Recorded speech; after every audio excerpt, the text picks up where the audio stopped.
ഞങ്ങൾക്ക് ഓസ്ട്രേലിയയിൽ mining engineering എന്ന് പറഞ്ഞൊരു പ്രോഗ്രാമുണ്ട്. കുറച്ച് കുട്ടികൾ പഠിക്കാൻ പോകുന്ന, വളരെ സെലക്റ്റീവായിട്ട് ആൾക്കാർ പഠിക്കാൻ പോകുന്നതാണ്. അവരുടെയൊക്കെ ഒരു വർഷത്തെ ആവറേജ് സ്റ്റാർട്ടിംഗ് സാലറി എന്ന് പറയുന്നത് 1 crore മുകളിലാണ്. US ആദ്യം നമ്മൾ പ്രീ മെഡിസിൻ ചെയ്യണം, അത് കഴിഞ്ഞിട്ട് വേണം മെഡിസിനിലോട്ട് പോകാനായിട്ട്. വളരെ കോമ്പറ്റീറ്റീവാണ്. അതിൻ്റെ ഒരു അക്സെപ്റ്റൻസ് റേറ്റ് എന്നൊക്കെ പറയുന്നത് 10% താഴെയാണ്. അപ്പം ഓസ്ട്രേലിയയിലൊക്കെ ആണെങ്കിൽ പല യൂണിവേഴ്സിറ്റീസും മെഡിസിൻ ചോദിക്കുന്നത് 95% എബോവ് മാർക്സാണ്. അതുപോലെ തന്നെ ഞങ്ങൾ വളരെ കൗൺസിലിംഗിൽ കൊടുക്കുന്ന പോയിന്റ്സാണ് എന്തുകൊണ്ട് വിദേശത്ത് പഠിക്കാൻ വിടരുത്. അങ്ങനെയുണ്ടോ? അത് ഞങ്ങൾ പറയുന്നു. അവിടെ ചെല്ലുമ്പോൾ വിദേശത്ത് പോകാൻ ആഗ്രഹിച്ചു വരുന്ന ഒരാളുടെ ഞങ്ങൾ പറയാറുണ്ട്, വിദേശത്ത് പോകേണ്ടത് പറയാറുണ്ട്. 44 യൂണിവേഴ്സിറ്റിയുള്ള ഓസ്ട്രേലിയയിൽ ഓൾമോസ്റ്റ് 9 യൂണിവേഴ്സിറ്റി വേൾഡിലെ ടോപ്പ് 100 ആണ്. 1400-ലധികം യൂണിവേഴ്സിറ്റിയുള്ള ഇന്ത്യയിൽ ഒരു യൂണിവേഴ്സിറ്റി പോലും വേൾഡ് ടോപ്പ് 100-ലില്ല. മക്കളോട് സ്നേഹമുള്ളവർ ഉറപ്പായും ഈ വീഡിയോ കാണണം. നിങ്ങൾക്കറിയാമല്ലോ പ്രിയപ്പെട്ട പ്രേക്ഷകരെ, അപൂർവം ചില വീഡിയോകളിലാണ് ഞാൻ പറയാറുള്ളത്, നമ്മുടെ കുട്ടികളെ സ്നേഹിക്കുന്നുവെങ്കിൽ നിങ്ങളിത് കാണണം എന്ന് പറഞ്ഞതുപോലെ ഈ വീഡിയോ നിങ്ങൾ കാണണമെന്ന് ഞാൻ പറയാറ് പതിവില്ല.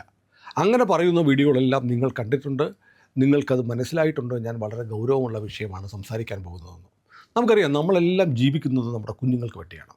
നമ്മുടെ കുഞ്ഞുങ്ങൾക്ക് വേണ്ടി നമ്മൾ എന്തും ചെയ്യും. പക്ഷേ നമ്മുടെ കുട്ടികളെ റാഞ്ചാൻ ഒരുപാട് കഴുകന്മാർ ആകാശത്ത് വട്ടമിട്ട് പറക്കുന്നുണ്ട്. നമ്മളറിയാതെ ഒരുപക്ഷെ നമ്മുടെ പ്രിയപ്പെട്ട മക്കളെ പിടിച്ച് കഴുകന്മാർക്ക് കൊടുക്കും. നിങ്ങളവർക്ക് ഇതെന്താ പറയുന്നത്? അതെ, സത്യമാണ്, അങ്ങനെ സംഭവിക്കാറുണ്ട്.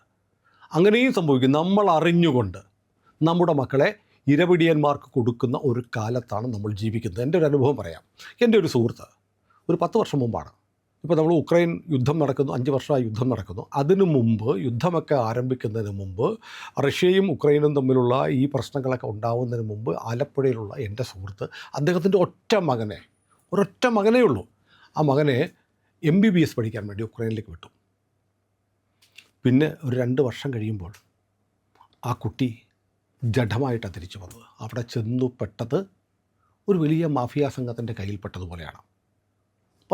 പഠിക്കാൻ പോയ കുട്ടി വല്ലാത്ത ഒരു ലോകത്ത് പെട്ടു. വളരെ മോശം സ്ഥാപനമായിരുന്നു. അവിടെ പോയിട്ട് അവിടുത്തെ പീഡനങ്ങൾ ഏറ്റുവാങ്ങി അവസാനം ആ കുട്ടിക്ക് ആത്മഹത്യ ചെയ്യേണ്ടി വന്നു. ഇപ്പോഴും എൻ്റെ സുഹൃത്തിൻ്റെ മനോനില ശരിയല്ല. നമ്മളെ ഞെട്ടിക്കുന്ന കാര്യമാണ്. ഇപ്പോൾ ഒരിക്കൽ കൂടി +2 ഒക്കെ കഴിഞ്ഞു. നമ്മുടെ വിദ്യാഭ്യാസ മേഖല ഉണർന്നിരിക്കുന്നു. ഒരുപാട് കഴുകന്മാർ നിങ്ങളെ അവിടെ കൊണ്ടുപോകാം, ഇവിടെ കൊണ്ടുപോകാം എന്നൊക്കെ പറഞ്ഞ് പ്രലോഭനങ്ങളും വശീകരിക്കുന്ന പരസ്യങ്ങളുമായി വരുന്നുണ്ട്.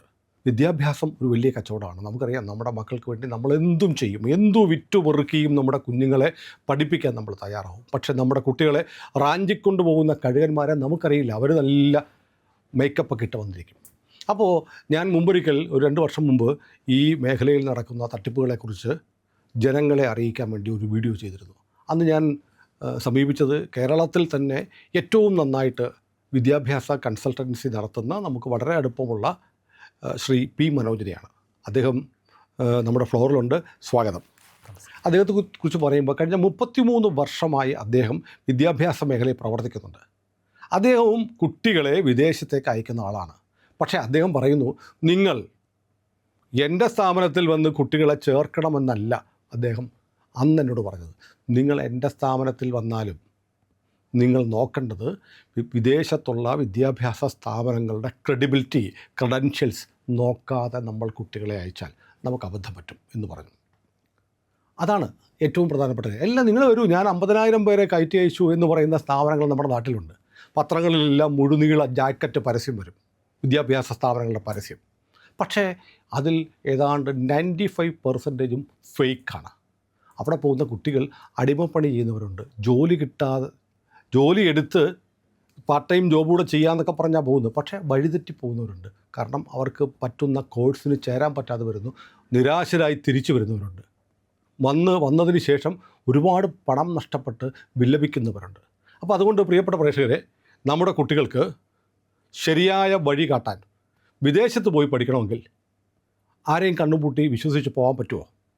ഗ്ലോബൽ എഡ്യൂക്കേഷണൽ കൺസൾട്ടൻസി എന്ന സ്ഥാപനം കഴിഞ്ഞ 33 വർഷമായിട്ട് കൊച്ചിയിൽ പ്രവർത്തിക്കുന്നുണ്ട്. അതിൻ്റെ അനുഭവ സമ്പത്ത് എന്ന് പറയുമ്പോൾ ഇന്ന് വരെ ഒരൊറ്റയാൾ പോലും ഇതിനെക്കുറിച്ച് മോശം അഭിപ്രായം പറഞ്ഞിട്ടില്ല. നമ്മുടെ പ്രിയപ്പെട്ട നടൻ ഫഹദ് ഫാസിൽ, അദ്ദേഹം വിദേശത്ത് പോയത് അങ്ങേലൂടെയാണ് അല്ലേ? അതെ അതെ. അതെന്താ, അതൊന്ന് പറഞ്ഞിട്ട് തുടങ്ങാം. അത് 2002 സമയത്ത് വളരെ സുമുഖമനായ ചെറുപ്പക്കാരൻ, എനിക്കറിയില്ല ആരായിരുന്നു, ഫാസിലിൻ്റെ മകനാണെന്ന് അറിയില്ല. അറിയില്ലായിരുന്നു. കാണാൻ വന്നിട്ട് പറഞ്ഞു എൻ്റെ പേര് ഫഹദ് എന്നാണ്, ഞങ്ങൾ വിളിക്കുന്ന വേറൊരു പേരുണ്ടായിരുന്നു, ഓക്കെ മറന്നുപോയി, ഓക്കെ ഫഹദ് എന്നാണ് പേര്, എനിക്ക് അമേരിക്കയിൽ പഠിക്കാൻ പോകണം, അപ്പോൾ എൻ്റെ ഒരു കസിൻസ് 1-2 പേര് ഇവിടുന്ന് പോയിട്ടുണ്ട്, അതിൻ്റെ ബേസിൽ അവിടെ ഒരു കൗൺസിലിങ്ങിന് വന്നതാണ്. എന്നിട്ടാണ് പറഞ്ഞത് എൻ്റെ ഫാദർ ഫാസിലാണ്, ഞാനിപ്പോൾ ഒരു സിനിമയിൽ അഭിനയിച്ചുകൊണ്ടിരിക്കുകയാണ്, കയ്യെത്തും ദൂരത്ത് സിനിമയിൽ അഭിനയിച്ചുകൊണ്ടിരിക്കുകയാണ്, അത് കഴിഞ്ഞിട്ട് അതിൻ്റെ പോസ്റ്റ് പ്രൊഡക്ഷനൊക്കെ കഴിഞ്ഞിട്ട് എനിക്ക് അമേരിക്കയിൽ പോയി പഠിക്കാൻ താല്പര്യമുണ്ടെന്ന് പറഞ്ഞു വന്നു. അതെ, 2001 വന്നത്. 2002 കക്ഷി പഠിക്കാൻ പോയി അമേരിക്കയിലും, യൂണിവേഴ്സിറ്റി ഓഫ് മയാമിയിൽ, വേൾഡ് റാങ്ക്ഡ് യൂണിവേഴ്സിറ്റിയാണ്, അവിടെ ബാച്ചലർ ഓഫ് എഞ്ചിനീയറിങ്ങിനാണ് പോയത്. പക്ഷെ അവിടെ ചെന്ന് കഴിഞ്ഞിട്ട് കക്ഷിയുടെ പ്ലാനൊക്കെ മാറി, പിന്നെ ഫിലോസഫിയിലോട്ടൊക്കെ മാറി, അങ്ങനെ കക്ഷി അവിടെ നിന്ന് പോയിട്ടുള്ളത്. അല്ല, ഞാൻ ചോദിക്കുന്നത്, എനിക്കൊരു സംശയം, ഇപ്പോൾ നമ്മൾ ഈ എല്ലാ പത്രങ്ങളിലും എല്ലായിടത്തും ഈ വിദ്യാഭ്യാസ സ്ഥാപനങ്ങളുടെ പരസ്യമാണ്. എല്ലാ രാജ്യങ്ങളിലേക്ക് പോകാം, ജർമ്മനിക്ക് പോകാം, അവിടെ പോകാം, ഇവിടെ പോകാം എന്നൊക്കെ പറഞ്ഞ് പരസ്യമുണ്ട്. ഈ പോകുന്നതൊക്കെ യഥാർത്ഥത്തിൽ ജെന്യുവിൻ സ്ഥാപനങ്ങളിലാണോ എന്ന് ഉറപ്പ് വരുത്താൻ എന്താ മാർഗം? അത് നമ്മൾ പോകുന്ന ആൾക്കാർക്ക് തന്നെ നമുക്ക് അപ്പം അങ്ങനെ നമുക്ക് റിസർച്ച് ചെയ്യാൻ ഒരുപാട് മെത്തേഡ്സ് ഉണ്ടല്ലോ. ഇപ്പോഴത്തെ ഈ എയുടെ കാലത്ത് ഒരു ChatGPT ചോദിച്ചാൽ പോലും ആ ഇൻസ്റ്റിറ്റ്യൂഷൻ്റെ ജെന്യുവിനെസ്സിനെ പറ്റിയും അതിൻ്റെ ക്രെഡിബിലിറ്റിയെ പറ്റിയൊക്കെ നമുക്ക് മനസ്സിലാക്കാൻ പറ്റുമല്ലോ. അപ്പോൾ അത് നമ്മൾ പ്രോപ്പറായിട്ടുള്ള റിസർച്ച് ചെയ്യണം. അതിനകത്ത് വരുന്ന കുഴപ്പമെന്ന് പറയുന്നത് പല ആൾക്കാരും ഇതിനെപ്പറ്റി ഒരു കാര്യമായിട്ടുള്ള റിസർച്ച് ചെയ്യാറില്ല. അവർ കേട്ടറിഞ്ഞിട്ടുള്ള കാര്യങ്ങൾ മാത്രം വെച്ച്, അല്ലെങ്കിൽ അപ്പുറത്തെ വീട്ടിലെ കുട്ടി പോയി, അതേ കുട്ടി പഠിക്കാൻ പോയി, അപ്പം ഇവനും ഞാനും പോട്ടെ എന്നുള്ള രീതിയിൽ അതിൻ്റെ ഒരു ട്രെൻഡിൻ്റെ പുറകെ പോകുന്നതാണ് ഇത്. നമ്മൾ ചെയ്യേണ്ടത് ഇത് ബേസിക്കലി ഞാൻ എപ്പോഴും പറയാറുണ്ട്, നമ്മൾ ഒരു പനി വന്നു കഴിഞ്ഞാൽ ഒരു ഡോക്ടറെ കാണാൻ പോകുമ്പോൾ ആ ഡോക്ടറിൻ്റെ ക്വാളിഫിക്കേഷൻ നോക്കിയിട്ടായിരിക്കും MBBS ആണോ MD ആണോ എന്നൊക്കെ നോക്കിയിട്ടാണ് നമ്മൾ പലരും ഇപ്പോഴത്തെ കാലത്ത് ഡോക്ടറെ കൺസൾട്ട് ചെയ്യുന്നത്. അതേസമയം ഈ ഒരു സെഗ്മെൻറ്റിലോട്ട് വരുമ്പോൾ ആരാണോ എന്താണോ എന്നൊന്നും അല്ല നോക്കുന്നത്. അവർ കണ്ടിട്ടുള്ള പരസ്യത്തിൻ്റെ പേരിലായിരിക്കാം, അല്ലെങ്കിൽ പലരും പരസ്യം കണ്ട് മാത്രമാണ് പോകുന്നത്. പരസ്യം ഓഫ് കോഴ്സ് ഈ ഒരു കോമ്പറ്റീറ്റീവ് വേൾഡ് പരസ്യം അത് മോശമായിട്ടുള്ള കാര്യമല്ല. പക്ഷേ നമ്മളത് ക്രെഡിബിലിറ്റി നമ്മൾ ചെക്ക് ചെയ്യേണ്ടതാണ്. ഇവർ പറയുന്ന ഇൻഫർമേഷൻ എല്ലാം സ്വന്തമായിട്ട് നമ്മൾ അനലൈസ് ചെയ്ത് നമുക്ക് അതിൽ നിന്നൊരു കൺക്ലൂഷനിലോട്ട് എത്തണം. അല്ല, നമ്മളിപ്പോൾ ഒരു കോഴ്സിന്, ഇപ്പോൾ എനിക്ക് എൻ്റെ മകളെ ഒരു കോഴ്സിന് വിടണം, അവൾക്ക് ഇപ്പോൾ മെഡിസിൻ വേണം. അപ്പോൾ അങ്ങനെയാണെങ്കിൽ ഞാൻ നോക്കേണ്ടത് എന്താണ്, ഏത് തരം സർവകലാശാലകളാണ് നോക്കേണ്ടത്? ഇപ്പം മെഡിസിൻ പഠിക്കാനായിട്ട് നമുക്ക് ഇന്ത്യയിൽ നിന്ന് വെളിയിൽ പഠിക്കാൻ പോകണമെന്നുണ്ടെങ്കിൽ നമുക്ക് USA, Australia, Canada, Ireland, New Zealand ഇങ്ങനെയുള്ള രാജ്യങ്ങളിൽ പോയി മെഡിസിൻ പഠിക്കുക എന്ന് പറഞ്ഞത് പ്രാക്ടിക്കലി എക്സ്പെൻസീവ് ആണെന്ന് മാത്രമല്ല ഫീസിബിളും അല്ല. കാരണം ഫോർ എക്സാമ്പിൾ US ആദ്യം നമ്മൾ പ്രീ മെഡിസിൻ ചെയ്യണം, അത് കഴിഞ്ഞിട്ട് വേണം മെഡിസിനിലോട്ട് പോകാനായിട്ട്. വളരെ കോമ്പറ്റീറ്റീവാണ്. അതിൻ്റെ ഒരു അക്സെപ്റ്റൻസ് റേറ്റ് എന്നൊക്കെ പറയുന്നത് 10% താഴെയാണ്. അപ്പം ഓസ്ട്രേലിയയിലൊക്കെ ആണെങ്കിൽ പല യൂണിവേഴ്സിറ്റീസും മെഡിസിൻ ചോദിക്കുന്നത് 95% എബോവ് മാർക്സാണ്. അത് കഴിഞ്ഞ് അവർക്ക് മെഡിക്കൽ അഡ്മിഷൻ ടെസ്റ്റ് പലയിടത്തും ഉണ്ട്, ഇൻ്റർവ്യൂസ് ഉണ്ട്. മാത്രമല്ല എൻ്റെ ഫീസ് എന്ന് പറയുന്നത് അപ്രോക്സിമേറ്റ്ലി 50-60 ലക്ഷം ഒരു വർഷം തന്നെ വരുന്നുണ്ട്. ഒരു വർഷം തന്നെ. അപ്പോൾ അത് ഒട്ടും പ്രാക്ടിക്കലി ഫീസിബിൾ അല്ല ഈ ഇംഗ്ലീഷ് സ്പീക്കിംഗ് കൺട്രീസിൽ പോയി പഠിക്കുക എന്നുള്ളത്. അപ്പം അതിന് സബ്സ്റ്റിറ്റ്യൂട്ടായിട്ടാണ് പലരും ഈ പറഞ്ഞ പോലെ ഉക്രൈനിലും ചൈനയിലും റഷ്യയിലും ജോർജിയയിലൊക്കെ പോയി പഠിക്കുന്നത്. എനിവേ ഞങ്ങൾ ആ ഒരു സെഗ്മെൻറ്റിലില്ല. ഞങ്ങൾ നേരത്തെ പറഞ്ഞ പോലെ ആസ് എ പോളിസി ഞങ്ങൾ ഫോളോ ചെയ്യുന്ന കുറേ മെത്തേഡ്സ് ഉണ്ട്. അതിലൊന്നാണ് ഈ ഞങ്ങൾ നോൺ ഇംഗ്ലീഷ് സ്പീക്കിംഗ് കൺട്രീസിൽ സ്റ്റുഡൻസിനെ വിടാറില്ല. അത് മാത്രമല്ല, ഞാൻ കേട്ടിട്ടുള്ള അങ്ങൊക്കെ പ്രിഫർ ചെയ്യുന്നത് സർക്കാർ സർവകലാശാലകളിൽ മാത്രം കുട്ടികളായിരിക്കും. അതെ, അതൊരു പോളിസിയാണ്. അത് ഞങ്ങൾ ഫോളോ ചെയ്യുന്ന ചില പോളിസിയിൽ ഒന്നാണ് എപ്പോഴും പബ്ലിക് ഫണ്ടഡ് യൂണിവേഴ്സിറ്റീസ് അല്ലെങ്കിൽ നോൺ പ്രോഫിറ്റ് യൂണിവേഴ്സിറ്റീസ്, അതായത് പ്രോഫിറ്റിന് വേണ്ടി റൺ ചെയ്യുന്ന യൂണിവേഴ്സിറ്റികളിലോ പ്രൈവറ്റ് കോളേജുകളിലോ ഡിപ്ലോമ കോഴ്സുകൾ, സർട്ടിഫിക്കറ്റ് കോഴ്സുകൾ പോലുള്ള കോഴ്സുകൾക്ക് ഞങ്ങൾ പ്രൊമോട്ട് ചെയ്യാറില്ല. ഇതെങ്ങനെ നമുക്ക് തിരിച്ചറിയാൻ പറ്റും? ഒരു യൂണിവേഴ്സിറ്റിയുടെ അല്ലെങ്കിൽ കോളേജിൻ്റെ പേര് കണ്ട് പ്രൈവറ്റ് ആണോ പബ്ലിക് ആണോ? ജസ്റ്റ് ഒന്ന് ഗൂഗിളിൽ പോലും സെർച്ച് ചെയ്താൽ കിട്ടുമല്ലോ ആ യൂണിവേഴ്സിറ്റി പബ്ലിക് ആണോ ഫണ്ടഡ് ആണോ എന്നുള്ള കാര്യം നമുക്കറിയാൻ പറ്റും. മാത്രമല്ല എല്ലാ യൂണിവേഴ്സിറ്റിയും അവരുടെ വെബ്സൈറ്റിൽ അവരുടെ എബൌട്ട് അസ് എന്ന് പറഞ്ഞ കാറ്റഗറിയിൽ യൂണിവേഴ്സിറ്റി പറ്റി കൊടുത്തിട്ടുണ്ടാകും, ഇയർ ഓഫ് എസ്റ്റാബ്ലിഷ്മെൻറ്റ് അങ്ങനെയുള്ള കാര്യങ്ങളൊക്കെ കൊടുത്തിട്ടുണ്ടാവും. പക്ഷെ നമ്മുടെ ഈ പലപ്പോഴും ഈ ആളുകൾ വന്നിട്ട് ഈ ഒരു സ്ഥാപനത്തിൽ ചെല്ലുന്നു, അഡ്മിഷൻ വേണമെന്ന് പറയുന്നു. ഇപ്പോൾ എക്സ് എന്ന് പറയുന്ന സ്ഥാപനത്തിൽ ചെല്ലുന്നു, അവർ കുറേ ബ്രൗഷേഴ്സ് എടുത്ത് വെക്കുന്നു, ഇതിൻ്റെ എൻ്റെ കോളേജ് കൊള്ളാം എന്ന് പറയുന്നു, ഇതായിരിക്കും നിങ്ങൾക്ക് നല്ലതെന്ന് പറയുന്നു, അത് ഓക്കെ എന്ന് പറയുന്നു, ഫീസ് കൊടുത്ത് ചേരുന്നു. ഇതല്ലേ ചെയ്യുന്നത്? അങ്ങനെയാണോ ചെയ്യേണ്ടത്? ശരിക്കും അങ്ങനെയല്ല ചെയ്യേണ്ടത്. നമ്മൾ ഒരു കൺസൾട്ടൻസി പോയി കഴിഞ്ഞാൽ നമുക്ക് ഡെഫിനറ്റ്ലി നമ്മൾ എന്താണോ നമ്മൾ ചെയ്യാൻ ആഗ്രഹിക്കുന്നത് അതിന് മാച്ച് ചെയ്യുന്ന തരത്തിലുള്ള യൂണിവേഴ്സിറ്റി ഓപ്ഷൻസ് അവരോട് ചോദിക്കാം. അവർ തരുന്ന ഓപ്ഷൻസ് നമ്മൾ എടുത്തിട്ട് നമ്മൾ അതിൽ ഒരുപാട് ഹോംവർക്ക് ചെയ്യുക. ഞാൻ നേരത്തെ പറഞ്ഞാൽ നമുക്ക് ഒരുപാട് ടൂൾസ് അവൈലബിൾ ആണ്, ഒരുപാട് വെബ്സൈറ്റ്സ് അവൈലബിൾ ആണ്. ഒരു യൂണിവേഴ്സിറ്റി എടുത്തു കഴിഞ്ഞാൽ ആ യൂണിവേഴ്സിറ്റിയുടെ എംപ്ലോയ്മെൻറ്റ് റേറ്റ്, സ്റ്റുഡൻറ്റ് സാറ്റിസ്ഫാക്ഷൻ, ഇങ്ങനെയുള്ള എല്ലാ കാര്യങ്ങളും നമുക്ക് കണ്ടുപിടിക്കാൻ പറ്റും. പ്ലസ് നമുക്ക് കഴിവതും മിക്കവാറും ഉള്ള എല്ലാ ഏജൻസിയിലും നമുക്ക് അവിടെ പഠിക്കുന്ന മറ്റ് പല കുട്ടികളായിട്ട് കണക്ട് ചെയ്യാനുള്ള പോസിബിലിറ്റീസ് ഉണ്ടാവും. അപ്പം അങ്ങനെ വരുമ്പം നമുക്ക് അതിനെപ്പറ്റി ഒരു ക്ലിയർ പിക്ചർ കിട്ടുമല്ലോ. അതിൻ്റെ റാങ്കിങ് അറിയാൻ പറ്റും, അതിൻ്റെ എംപ്ലോയബിലിറ്റി അറിയാൻ പറ്റും. അങ്ങനെ എല്ലാ കാര്യങ്ങളും മനസ്സിലാക്കിയിട്ട് ചെയ്യുകയാണെങ്കിൽ നോർമലി കോംപ്ലിക്കേഷൻസ് ഒന്നും ഉണ്ടാവാറില്ല. ഈ കൺസൾട്ടൻസി ചെല്ലുമ്പോഴത്തേക്ക് ഞാൻ കേട്ടിട്ടുണ്ട്, എനിക്കറിയില്ല, ഞാൻ ചോദിക്കുന്നുണ്ടെന്ന് തോന്നരുത്, ഈ അവർക്ക് കൂടുതൽ കമ്മീഷൻ കിട്ടുന്ന സ്ഥാപനങ്ങളെ അടിച്ചേൽപ്പിക്കാൻ നോക്കും എന്നൊക്കെ. അങ്ങനെ നമുക്ക് പൊതുവായിട്ട് പറയാൻ പറ്റത്തില്ല. ബട്ട് എല്ലാ ഇൻഡസ്ട്രിയിലുള്ളതുപോലെയും ഈ ഇൻഡസ്ട്രിയിലും അങ്ങനെ ആൾക്കാരുണ്ട്. കാര്യം സ്റ്റാഫിന് ഇൻസെൻറ്റീവ് വെച്ചിട്ട് അല്ലെങ്കിൽ അവർക്ക് ടാർഗറ്റ് ഫിക്സ് ചെയ്തിട്ട് അങ്ങനെ ചെയ്യുന്ന ആൾക്കാരുണ്ട്. പക്ഷേ അത് നമ്മൾ ആ ട്രാപ്പിൽ വീഴാതിരിക്കുക എന്നുള്ളത് നമ്മുടെ ഇമ്പോർട്ടൻ്റ് ആണ്. നമ്മൾ എന്തുകൊണ്ട് ഈ യൂണിവേഴ്സിറ്റി എന്നുള്ള കാര്യം അവരോട് ചോദിച്ച് മനസ്സിലാക്കുക, അല്ലെങ്കിൽ നമ്മൾ തന്നെ റിസർച്ച് ചെയ്ത് മനസ്സിലാക്കുക. അല്ലെങ്കിൽ അവരുടെ ചോയ്സ് ഒരിക്കലും നമ്മളുടെ ആയിരിക്കണം. ഫൈനൽ ചോയ്സ് എപ്പോഴും നമ്മളായിരിക്കണം അവസാനം തീരുമാനിക്കുക. ഫൈനൽ ഡിസിഷൻ മേക്കർ നമ്മളായിരിക്കണം. ബട്ട് മറ്റേത് പറഞ്ഞാൽ കൺസൾട്ടൻസി മാത്രമാണ്. നമുക്ക് ഓപ്ഷൻസ് തരാം, അവരുടെ അഡ്വൈസ് എടുത്തിട്ട് നമുക്ക് കിട്ടുന്ന ഓപ്ഷൻസ് നമ്മൾ അനലൈസ് ചെയ്ത് അതിൻ്റെ പോസിറ്റീവ് ഫാക്ടേഴ്സ് നെഗറ്റീവ് ഫാക്ടേഴ്സൊക്കെ അനലൈസ് ചെയ്തിട്ട് നമുക്ക് ഏറ്റവും ആപ്റ്റായിട്ടുള്ള എന്താണെന്ന് വെച്ചാൽ നമ്മളത് ചൂസ് ചെയ്യുക. ഞാനൊരു കാര്യം ചോദിക്കട്ടെ, അപ്പോൾ ഈ പബ്ലിക് യൂണിവേഴ്സിറ്റികളാണ് പ്രിഫർ ചെയ്യുമെന്ന് പറഞ്ഞു, അത് മാത്രമേ ചെയ്തുള്ളൂ എന്ന് പറഞ്ഞു. അപ്പോൾ ഇതിനകത്ത് ഈ സർക്കാർ യൂണിവേഴ്സിറ്റികളിലേക്ക് കോളേജുകളിലേക്ക് സ്റ്റുഡൻസിനെ അയച്ചാൽ ഏജൻസിക്ക് കാശ് കിട്ടുമോ? അത് ബേസിക്കലി ഞങ്ങളൊരു ഓതറൈസ്ഡ് ഏജൻസി ആണെങ്കിൽ ഒരു യൂണിവേഴ്സിറ്റിക്ക് സാധാരണ അവർക്ക് ഇൻ്റർനാഷണൽ സ്റ്റുഡൻറ്റ് റിക്രൂട്ട്മെൻറ്റ് ഒരുപാട് കോസ്റ്റ് ഇൻവോൾവ് ആണ്. ആ കോസ്റ്റ് ഏജൻസി വഴി ചെയ്യുന്നതോടെ അവർക്ക് ആ കോസ്റ്റ് ഒരുപാട് സേവ് ചെയ്യാൻ പറ്റുമല്ലോ. അപ്പം ആ ഒരു കോസ്റ്റാണ് അവരൊരു കമ്മീഷൻ നല്ല രീതിയിൽ ഞങ്ങൾ പറയുന്നത് കൺസൾട്ടൻസി ഫീസായിട്ട് ഞങ്ങൾക്ക് തരുന്നത്.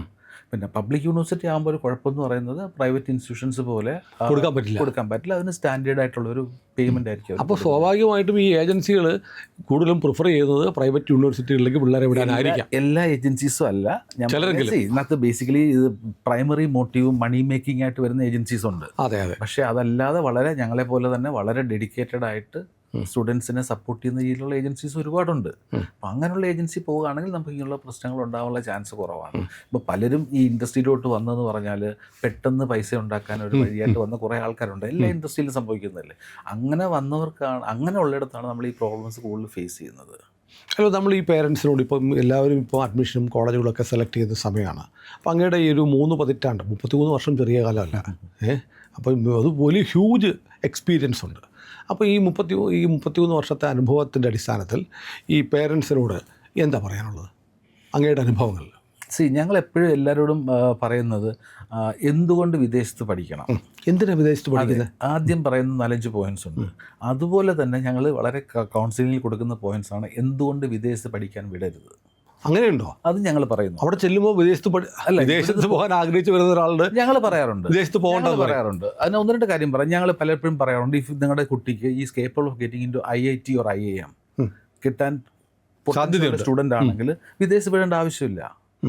അയാൾക്ക് ഈ IIT-യിലോ IIM-ലോ അതൊരു ക്വാളിറ്റിയാണ് കേട്ടോ. സാധാരണ ആരെങ്കിലും അങ്ങനെ പറയത്തില്ല, ഇപ്പം വിദേശത്ത് പോയാലേ രക്ഷപ്പെടുള്ളൂ എന്നാ പറയുന്നത്. അങ്ങനെയല്ല, ഞാൻ പറഞ്ഞല്ലോ, അത് IIT-യിലോ IIM-ലോ അഡ്മിഷൻ കിട്ടാൻ പൊട്ടൻഷ്യൽ ഉള്ളൊരു സ്റ്റുഡൻ്റ് ആണെങ്കിൽ നാച്ചുറലി അവർക്ക് വിദേശത്ത് പോകേണ്ട ആവശ്യമില്ല. കാരണം ഈ IIT-യിലോ IIM പോലുള്ള ഇൻസ്റ്റിറ്റ്യൂഷനിൽ കിട്ടുന്ന ക്യാമ്പസ് പ്ലേസ്മെൻറ്റ് എന്ന് പറയുന്നൊരു ഫെസിലിറ്റി ഇന്ത്യക്ക് വെളിയിൽ എവിടെയും കിട്ടുന്നില്ല.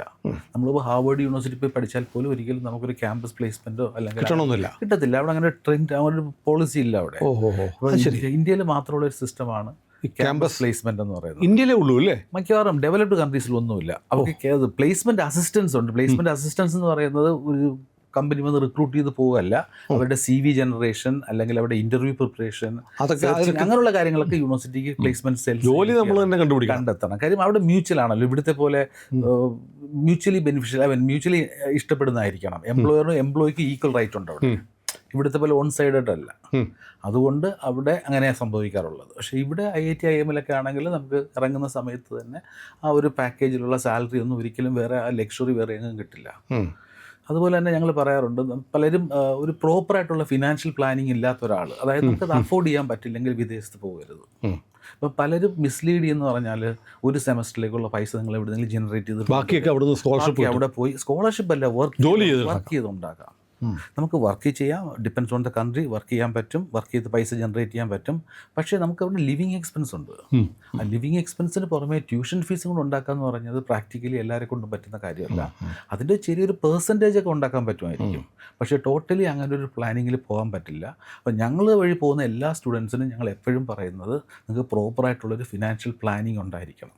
അപ്പോൾ ഈ അവിടെ പോയി ജോലി എടുത്ത് പഠിക്കാം എന്ന് പറയുന്നത് 100% ശരിയല്ല. ജോലി എടുക്കാം, പക്ഷെ ജോലി എടുത്ത് മുഴുവൻ പഠിക്കാമെന്ന് പറയുന്നത് എല്ലാവരെ കൊണ്ടും പറ്റില്ല. അതുപോലെ ഹാർഡ് വർക്ക് ചെയ്യുന്ന കാര്യങ്ങളുണ്ട്. അല്ല, അത് പിന്നെ ജോലിയെടുപ്പിലാവും, പഠിത്തം ഉണ്ടാവില്ല. അതെ, അങ്ങനെ വരുമ്പോൾ പഠിക്കാനുള്ള കാര്യം ബുദ്ധിമുട്ട് വളരെയായിട്ട് കൂടുതലല്ല. കാര്യം നമുക്കിവിടെ പഠിക്കണം, നമുക്ക് സ്വന്തമായിട്ട് വാഷ് ചെയ്യണം, കുക്ക് ചെയ്യണം, പിന്നെ ജോലി ചെയ്യണം, ഇതെല്ലാം അസൈൻമെൻറ്റ്സ് ചെയ്യണം, എല്ലാം ചെയ്യാൻ പറ്റും. ചെയ്യുമ്പോൾ ഇതിനൊക്കെ ഒരു ബാലൻസ് ഉണ്ട്. Striking A balance very important. ഇതിനകത്ത് വരുന്ന പ്രശ്നം, നമുക്ക് ഇത്രയും പൈസ ഒരിക്കലും അവിടുന്ന് ഫുൾ ഫീസ് അവിടെ ജനറേറ്റ് ചെയ്യാൻ പറ്റുന്ന ഓപ്ഷൻസ് ഉണ്ടെന്ന് എനിക്ക് തോന്നുന്നില്ല. അപ്പോൾ ചില രാജ്യം പലരും പറയുന്നത് അങ്ങനെയാണ്. ഈ സ്കോളർഷിപ്സ് ഒക്കെ കിട്ടുമോ? സ്കോളർഷിപ്സ് ഒക്കെ ഉണ്ട്, അക്കാഡമിക് ബേസ് സ്കോളർഷിപ്സ് ഒക്കെ ഉണ്ട്. പക്ഷേ അത് ഇവിടുന്ന് പോകുമ്പോൾ തന്നെ കിട്ടുന്ന സ്കോളർഷിപ്സ് ആണ്. അല്ലാതെ കൂടുതൽ സ്കോളർഷിപ്പ് കിട്ടുന്ന US-ലാണ്. US-ൽ basically teaching assistantship, research assistantship, graduate assistantship, പിന്നെ അങ്ങനെ കുറേ ഫിനാൻഷ്യൽ എയ്ഡ് ഓപ്ഷൻസ് ഉണ്ട്. അത് അവിടെ ചെന്ന് കഴിഞ്ഞിട്ട് നമ്മുടെ അക്കാഡമിക് പെർഫോമൻസ് അനുസരിച്ച് നമുക്ക് കിട്ടാനുള്ള ഓപ്ഷൻസ് വളരെ കൂടുതലാണ്. ഒരുപാട് പേർക്ക് കിട്ടുന്നുമുണ്ട്. അതേസമയം മറ്റുള്ള രാജ്യങ്ങളിലൊക്കെ നമുക്ക് ഇത് ആക്ച്വലി സ്കോളർഷിപ്പിനേക്കാളും കൂടുതൽ കറക്റ്റായിട്ട് യൂസ് ചെയ്യാവുന്ന വേർഡ് ബേഴ്സറിയാണ്. ഇപ്പം നമുക്ക് ഒരു 80% മാർക്കുള്ള സ്റ്റുഡൻ്റ് ആണെങ്കിൽ ചില യൂണിവേഴ്സിറ്റി അവരുടെ ട്യൂഷൻ ഫീസിൽ 20% സ്കോളർഷിപ്പ് കൊടുക്കും, ബേഴ്സറി കൊടുക്കും. ഇത് രണ്ടും തമ്മിലുള്ള വ്യത്യാസം എന്താ, സ്കോളർഷിപ്പും ബേഴ്സറിയും തമ്മിലുള്ള? സ്കോളർഷിപ്പ് എന്ന് പറയുന്നത് basically academic scholarship, vice chancellor scholarship എന്ന് പറയുന്ന ഒരെണ്ണമുണ്ട്. അതെന്ന് പറയുന്നത് ബേസിക്കലി എല്ലാവർക്കും കിട്ടുന്നതല്ല. അത് ബേസിക്കലി നമ്മൾ അപ്ലൈ നമ്മൾ എലിജിബിൾ ആണെങ്കിൽ പല യൂണിവേഴ്സിറ്റിയും ബൈ ഇൻവിറ്റേഷൻ അല്ലെങ്കിൽ നമ്മളൊരു സെപ്പറേറ്റ് ആപ്ലിക്കേഷൻ അതിനോട് ഇത് ബേഴ്സറി എന്ന് പറഞ്ഞാൽ ഡീഫോൾട്ടായിട്ട് കിട്ടുന്നതാണ്. നമ്മൾ അപ്ലൈ ചെയ്യുമ്പോൾ തന്നെ നമ്മുടെ അക്കാഡമിക് നോക്കിയിട്ട് അവർ തരുന്നതാണ്. നമുക്ക് കൂടുതൽ ഇത് അറ്റാച്ച്ഡ് ആണ്. അപ്പോൾ മാർക്ക് വരും. ട്യൂഷൻ ഫീ എന്ന് പറയുന്നത് $100,000 ആണെങ്കിൽ അതിൽ സ്കോളർഷിപ്സ് ഇഷ്യൂഡ് 25%, ബാക്കി ഫീസ് ടു ബി പെയ്ഡ് 75,000. പക്ഷേ ഇതിന് പുറമെ വൈസ് ചാൻസലർ സ്കോളർഷിപ്പ് പോലുള്ള മറ്റുള്ള സ്കോളർഷിപ്സ് ഉണ്ട്. അത് നമ്മൾ സെപ്പറേറ്റ് ആയിട്ട് അപ്ലൈ ചെയ്യണം. അത് അപ്ലൈ ചെയ്യുമ്പോൾ ഒരു ലാർജ് നമ്പർ ഓഫ് ആപ്ലിക്കൻസ് ഉണ്ടാവും. അതിന് വളരെ സെലക്റ്റീവായിട്ട് വളരെ കുറച്ച് മാർക്കുകൾക്ക് മാത്രം കിട്ടുന്നതാണ്. അതിൻ്റെ കൂടുതൽ നമുക്ക് സ്കോളർഷിപ്പ് എന്ന് പറയാം. ഇതിനെ സ്കോളർഷിപ്പ് എന്ന് പറയാം, ബട്ട് ടെക്നിക്കലി കുറച്ചുകൂടെ യൂസ് ചെയ്യാൻ പറ്റുന്ന വേർഡ് ബേഴ്സറിയാണ്. അല്ല, ഈ സ്കോളർഷിപ്പും ഇത് എല്ലാം കൂടെ കിട്ടിക്കഴിഞ്ഞാൽ അയാളുടെ ഒരു സ്റ്റഡി എക്സ്പെൻസ് മീറ്റ് ചെയ്യാൻ പറ്റുമോ? നമുക്കത് വേറെ രീതിയിലുണ്ട്. ഇപ്പം നമുക്ക് 100% സ്കോളർഷിപ്പ് കിട്ടി പോകുന്ന കുട്ടികളുണ്ട്. അതുപോലെ ബ്രില്യൻ്റ് ആയിട്ടുള്ള സ്റ്റുഡൻസിന് 100% സ്കോളർഷിപ്പ് കിട്ടി പോകുന്ന സ്റ്റുഡൻസ് ഉണ്ട്. ഞാൻ നേരത്തെ പറഞ്ഞ പോലെ വൈസ് ചാൻസലർ സ്കോളർഷിപ്പ് കിട്ടി 50% സ്കോളർഷിപ്പ് കിട്ടി പോകുന്നവർക്കുണ്ട്. പക്ഷെ അതൊക്കെ ഒരു മൈന്യൂട്ട് പെർസെൻറ്റേജ് സ്റ്റുഡൻസ് മാത്രമേ, വളരെ കുറച്ച്. ഇപ്പം നമുക്ക് ഒരു വർഷം കിട്ടുന്നത് 3 പേർക്കോ 4 പേർക്കോ ആയിരിക്കും. ബാക്കിയുള്ള 10, 150, 200 പേർക്ക് കിട്ടുക എന്ന് പറഞ്ഞാൽ ഈ 10%, 15%. പക്ഷേ ഈ 2-3 പേരുടെ കാര്യം ഹൈലൈറ്റ് ചെയ്തിട്ടായിരിക്കും ക്യാമ്പയിൻ മുഴുവൻ നടക്കുന്നത്. അതെ, അതിൽ അട്രാക്റ്റഡ് ആയിട്ട് നമുക്കെല്ലാം കിട്ടുമെന്നും പറഞ്ഞ് പോയി ചാടും. അല്ല, അങ്ങനെ പോകുന്നതിന് മുമ്പാണല്ലോ ഇത് കിട്ടുന്നത്. നമ്മൾ അപ്ലൈ ചെയ്ത് അഡ്മിഷൻ കിട്ടി കഴിയുമ്പോൾ തന്നെ നമുക്കറിയാൻ പറ്റും. അല്ല, അവിടെ ചെന്നിട്ട് കിട്ടുക എന്നുള്ള കാര്യം അത് വളരെ റെയർ ആയിട്ടുള്ള കാര്യമാണ്. അല്ല, ഇപ്പോൾ വളരെ സാധാരണക്കാരായ ആളുകളും കുട്ടികളെ വിദേശത്ത് വിട്ട് പഠിപ്പിക്കണം എന്ന് വെച്ചിട്ട് വീടും പറമ്പും ഒക്കെ പണയം വെച്ച് എഡ്യൂക്കേഷണൽ ലോണൊക്കെ എടുത്ത് ആളുകൾ പോകുന്നുണ്ട്. അപ്പോൾ അവർ ശരിക്കും ശ്രദ്ധിക്കേണ്ട കാര്യങ്ങൾ എന്തൊക്കെയാണ്? ഞാൻ ആദ്യം പറഞ്ഞ പോലെ ഫിനാൻഷ്യൽ പ്ലാനിങ് കറക്റ്റ് ആയിരിക്കണം. എഡ്യൂക്കേഷൻ ലോണിലൊരു അഡ്വാൻറ്റേജ് എന്ന് പറഞ്ഞാൽ നമ്മൾ എഡ്യൂക്കേഷൻ ലോൺ അപ്രൂവ് ചെയ്യുന്നത്. നമ്മളൊരു 50 ലക്ഷം രൂപയുടെ എഡ്യൂക്കേഷൻ ലോൺ അപ്രൂവ് ചെയ്തു. അതിൻ്റെ അർത്ഥം നമ്മൾ 50 ലക്ഷം രൂപ നമ്മുടെ അക്കൗണ്ടിലോട്ട് ഉടനെ ക്രെഡിറ്റ് ചെയ്യുകയല്ല. അതൊരു ഓവർ ഡ്രാഫ്റ്റ് പോലെ നമുക്ക് കിട്ടിയ ഒരു ക്രെഡിറ്റ് ഫെസിലിറ്റിയാണ്. നമ്മളത് എടുക്കുന്ന എമൗണ്ടിന് മാത്രമേ നമുക്ക് ഇൻട്രസ്റ്റ് ലയബിലിറ്റി ഉള്ളൂ. അപ്പോൾ ചെയ്യാവുന്ന കാര്യം നമ്മളൊരു അക്കാഡമിക് പ്ലാനിങ് ചെയ്ത് കഴിയുന്ന ഉടനെ ആ യൂണിവേഴ്സിറ്റിയുടെ എക്സ്പെൻസ് എല്ലാം കാൽക്കുലേറ്റ് ചെയ്തിട്ട് it's always better to go for an education loan. Approve ചെയ്തിട്ടേക്കുക. ഒരു വേഴ്സ്റ്റ് സിറ്റുവേഷനിൽ, ഫോർ എക്സാമ്പിൾ, അവർക്ക് അവിടെ ജനറേറ്റ് ചെയ്യാൻ പറ്റുന്നില്ല, പാർട്ട് ടൈം ജോലി ചെയ്യാൻ പറ്റുന്നില്ല, ആ ഒരു സ്റ്റേജിൽ വേണമെങ്കിൽ എഡ്യൂക്കേഷൻ ലോൺ യൂസ് ചെയ്യാം. അപ്പം അതാണ് ഒന്നാമത്തെ കാര്യം.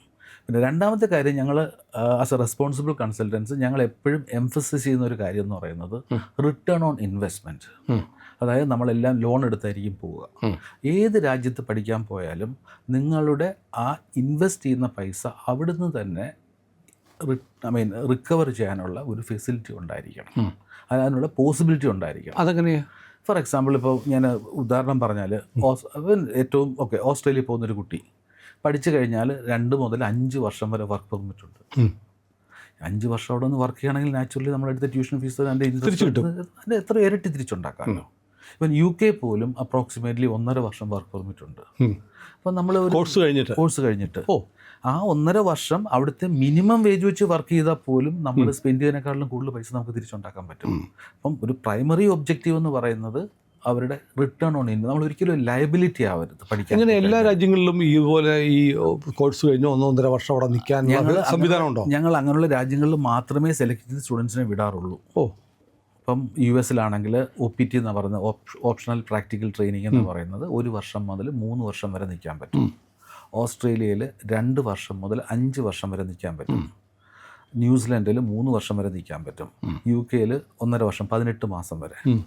കാനഡയിലും 3 വർഷം വരെ നിൽക്കാൻ പറ്റും. അങ്ങനെ എല്ലായിടത്തും നമുക്കിങ്ങനെ പോസ്റ്റ് സ്റ്റഡി വർക്ക് വിസാസ് ഉണ്ട് ഇംഗ്ലീഷ് സ്പീക്കിംഗ് കൺട്രീസിൽ.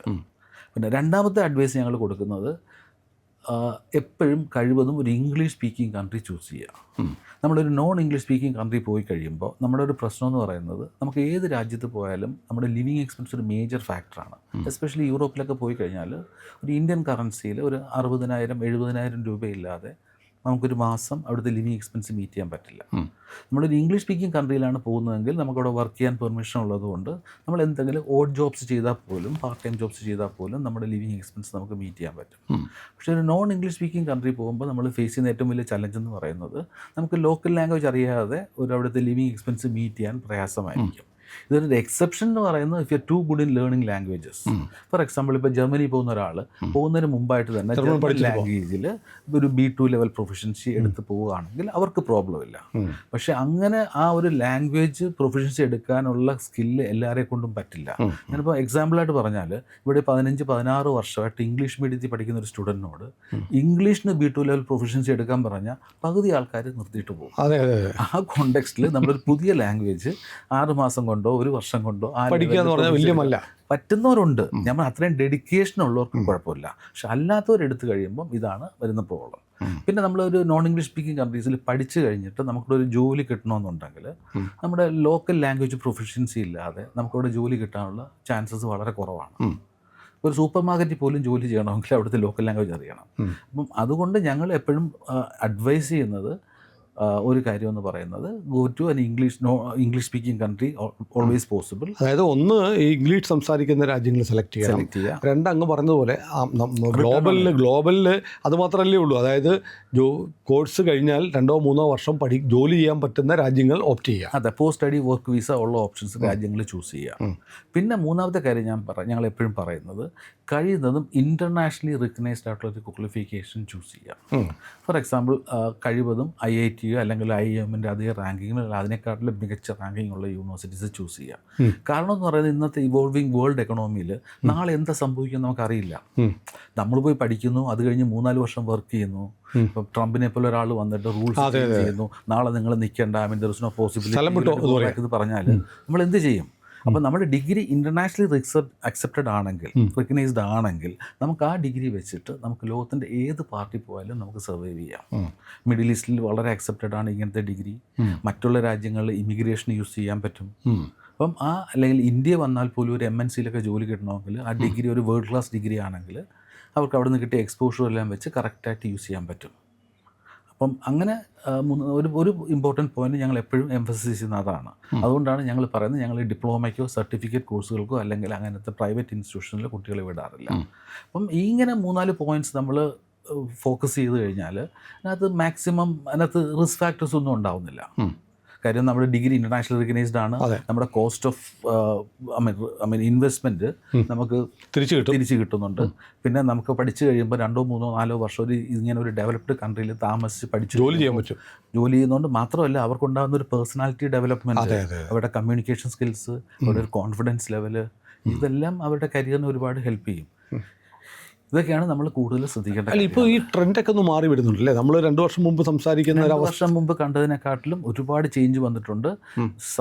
വിദേശത്ത് പഠിക്കാൻ പോകുന്ന സ്റ്റുഡൻസിൻ്റെ എണ്ണത്തിൽ സബ്സ്റ്റാൻഷ്യൽ ആയിട്ടുള്ള കുറവ് വന്നിട്ടുണ്ടോ? സബ്സ്റ്റാൻഷ്യൽ ആയിട്ടുള്ള കുറവ് വന്നിട്ടുണ്ട്. എന്താ കാര്യം?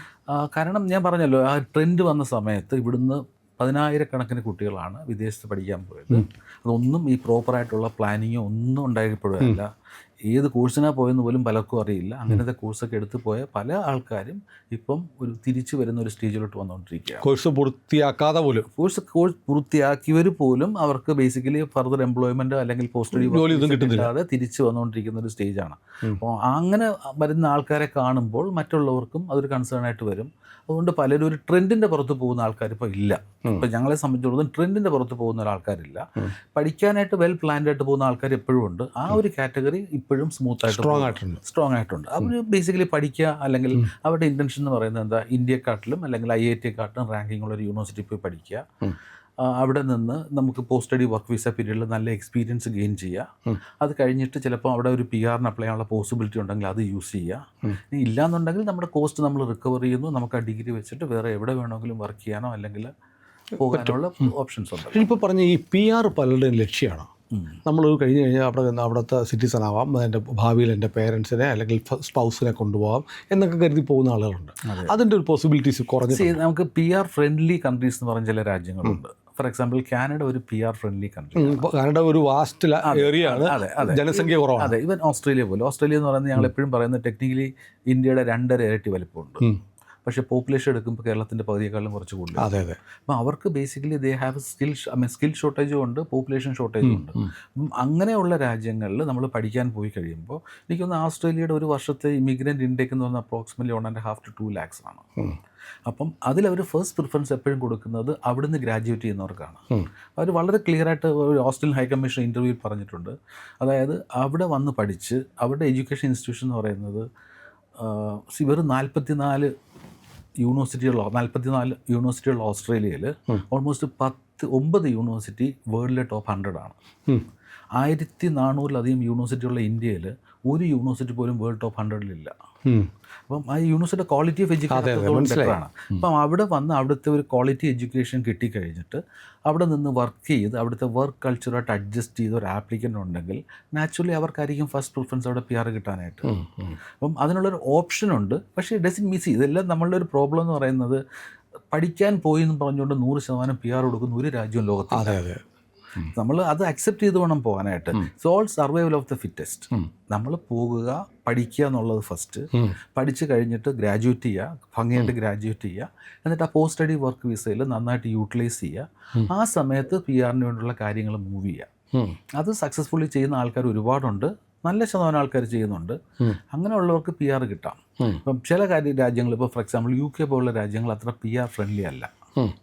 കാര്യം അവിടെ പഠിച്ചു കഴിഞ്ഞിട്ട് നമുക്ക് 18 മാസം 18 months പോസ്റ്റ് സ്റ്റഡി വർക്ക് വിസയുണ്ട്. ആ സമയത്തേക്ക് നമുക്ക് ജോബ് സെർച്ച് ചെയ്യാം. ജോബ് സെർച്ച് ചെയ്യുകയാണ്, ജോബ് കിട്ടുകയാണെങ്കിൽ നമുക്ക് വർക്ക് വിസ കിട്ടാനുള്ള ചാൻസ് ഉണ്ട്. വർക്ക് വിസ കിട്ടിക്കഴിഞ്ഞാൽ നോർമലി 2 വർഷത്തേക്കായിരിക്കും വർക്ക് വിസ കിട്ടുക. അത് ഫർദർ 3 years തൊട്ട് എക്സ്റ്റെൻഡ് ചെയ്യാൻ പറ്റും. ആ 5 years കഴിഞ്ഞിട്ട് subject to meeting the minimum salary ഒക്കെ ഉണ്ടെങ്കിൽ നമുക്ക് പെർമനൻറ്റ് റെസിഡൻസിക്ക് അപ്ലൈ ചെയ്യാം. ഈ പലരുടെയും സ്വപ്നം ഈ അമേരിക്കയാണ്. അമേരിക്കയിലെ സാധ്യതകൾ മങ്ങിയോ ട്രംപ് വന്നതിന് ശേഷം? മങ്ങിയിട്ടുണ്ട്. പക്ഷേ അമേരിക്ക എന്ന് പറയുന്ന വേൾഡിലെ ഏറ്റവും ബെസ്റ്റ് എഡ്യൂക്കേഷൻ ഡെസ്റ്റിനേഷനാണ്. ഒരു കാലത്ത് ഞാൻ പറഞ്ഞ കുറച്ച് നാളുകൾക്ക് മുമ്പ് ഒരു talk about 5 to 10 years back ഇന്ത്യയിൽ നിന്ന് തന്നെ ഞങ്ങൾക്ക് തന്നെ ഏറ്റവും കൂടുതൽ സ്റ്റുഡൻസ് പഠിക്കാൻ പോയിക്കൊണ്ടിരുന്നത് അമേരിക്കയിലാണ്.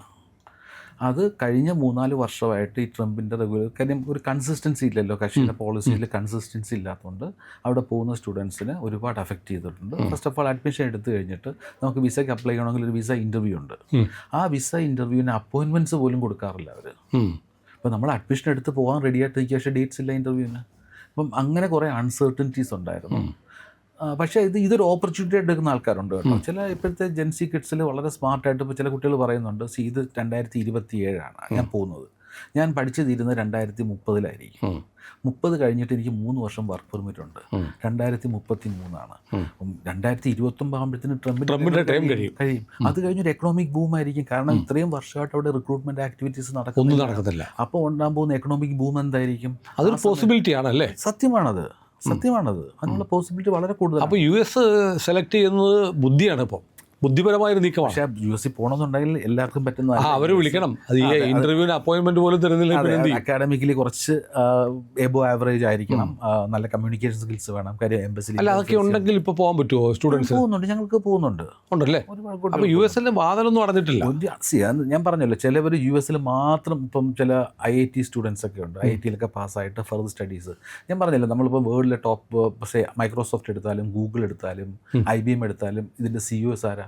എല്ലാം ഇന്ത്യൻസാ, എല്ലാം US പഠിച്ചവരാ.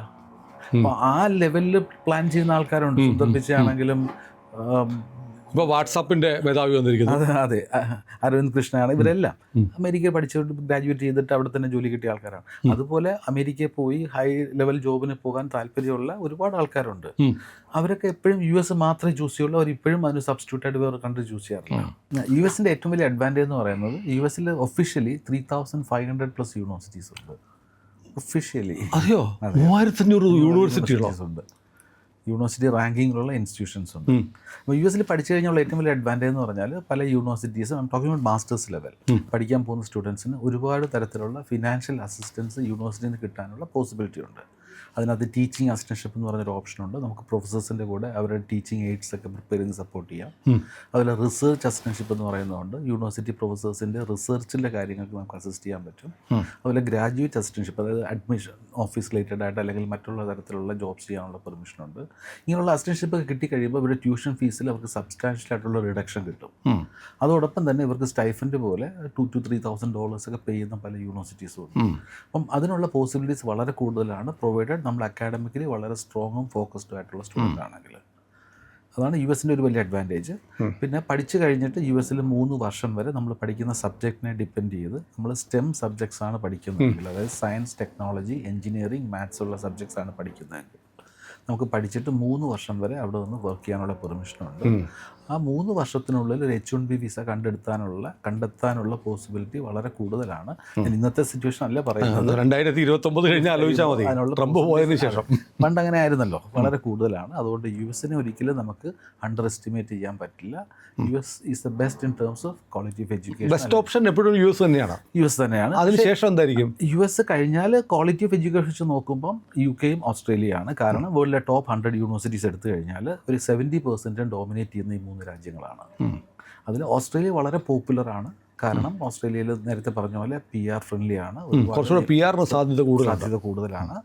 പിന്നെ യൂണിവേഴ്സിറ്റീസ് എല്ലാം വേൾഡ് ക്ലാസ് ആണ്. ഒരുമാതിരിപ്പെട്ട ഏത് യൂണിവേഴ്സിറ്റി എടുത്താലും ഒരു വേൾഡ് ടോപ്പ് 100 to 200 വരുന്നതാണ്. പിന്നെ പോസ്റ്റ് സ്റ്റഡി വർക്ക് വിസ നേരത്തെ പറഞ്ഞ പോലെ ഏറ്റവും ഹയസ്റ്റ് 5 വർഷം വരെ post study work visa Australia കൊടുക്കുന്നുണ്ട്.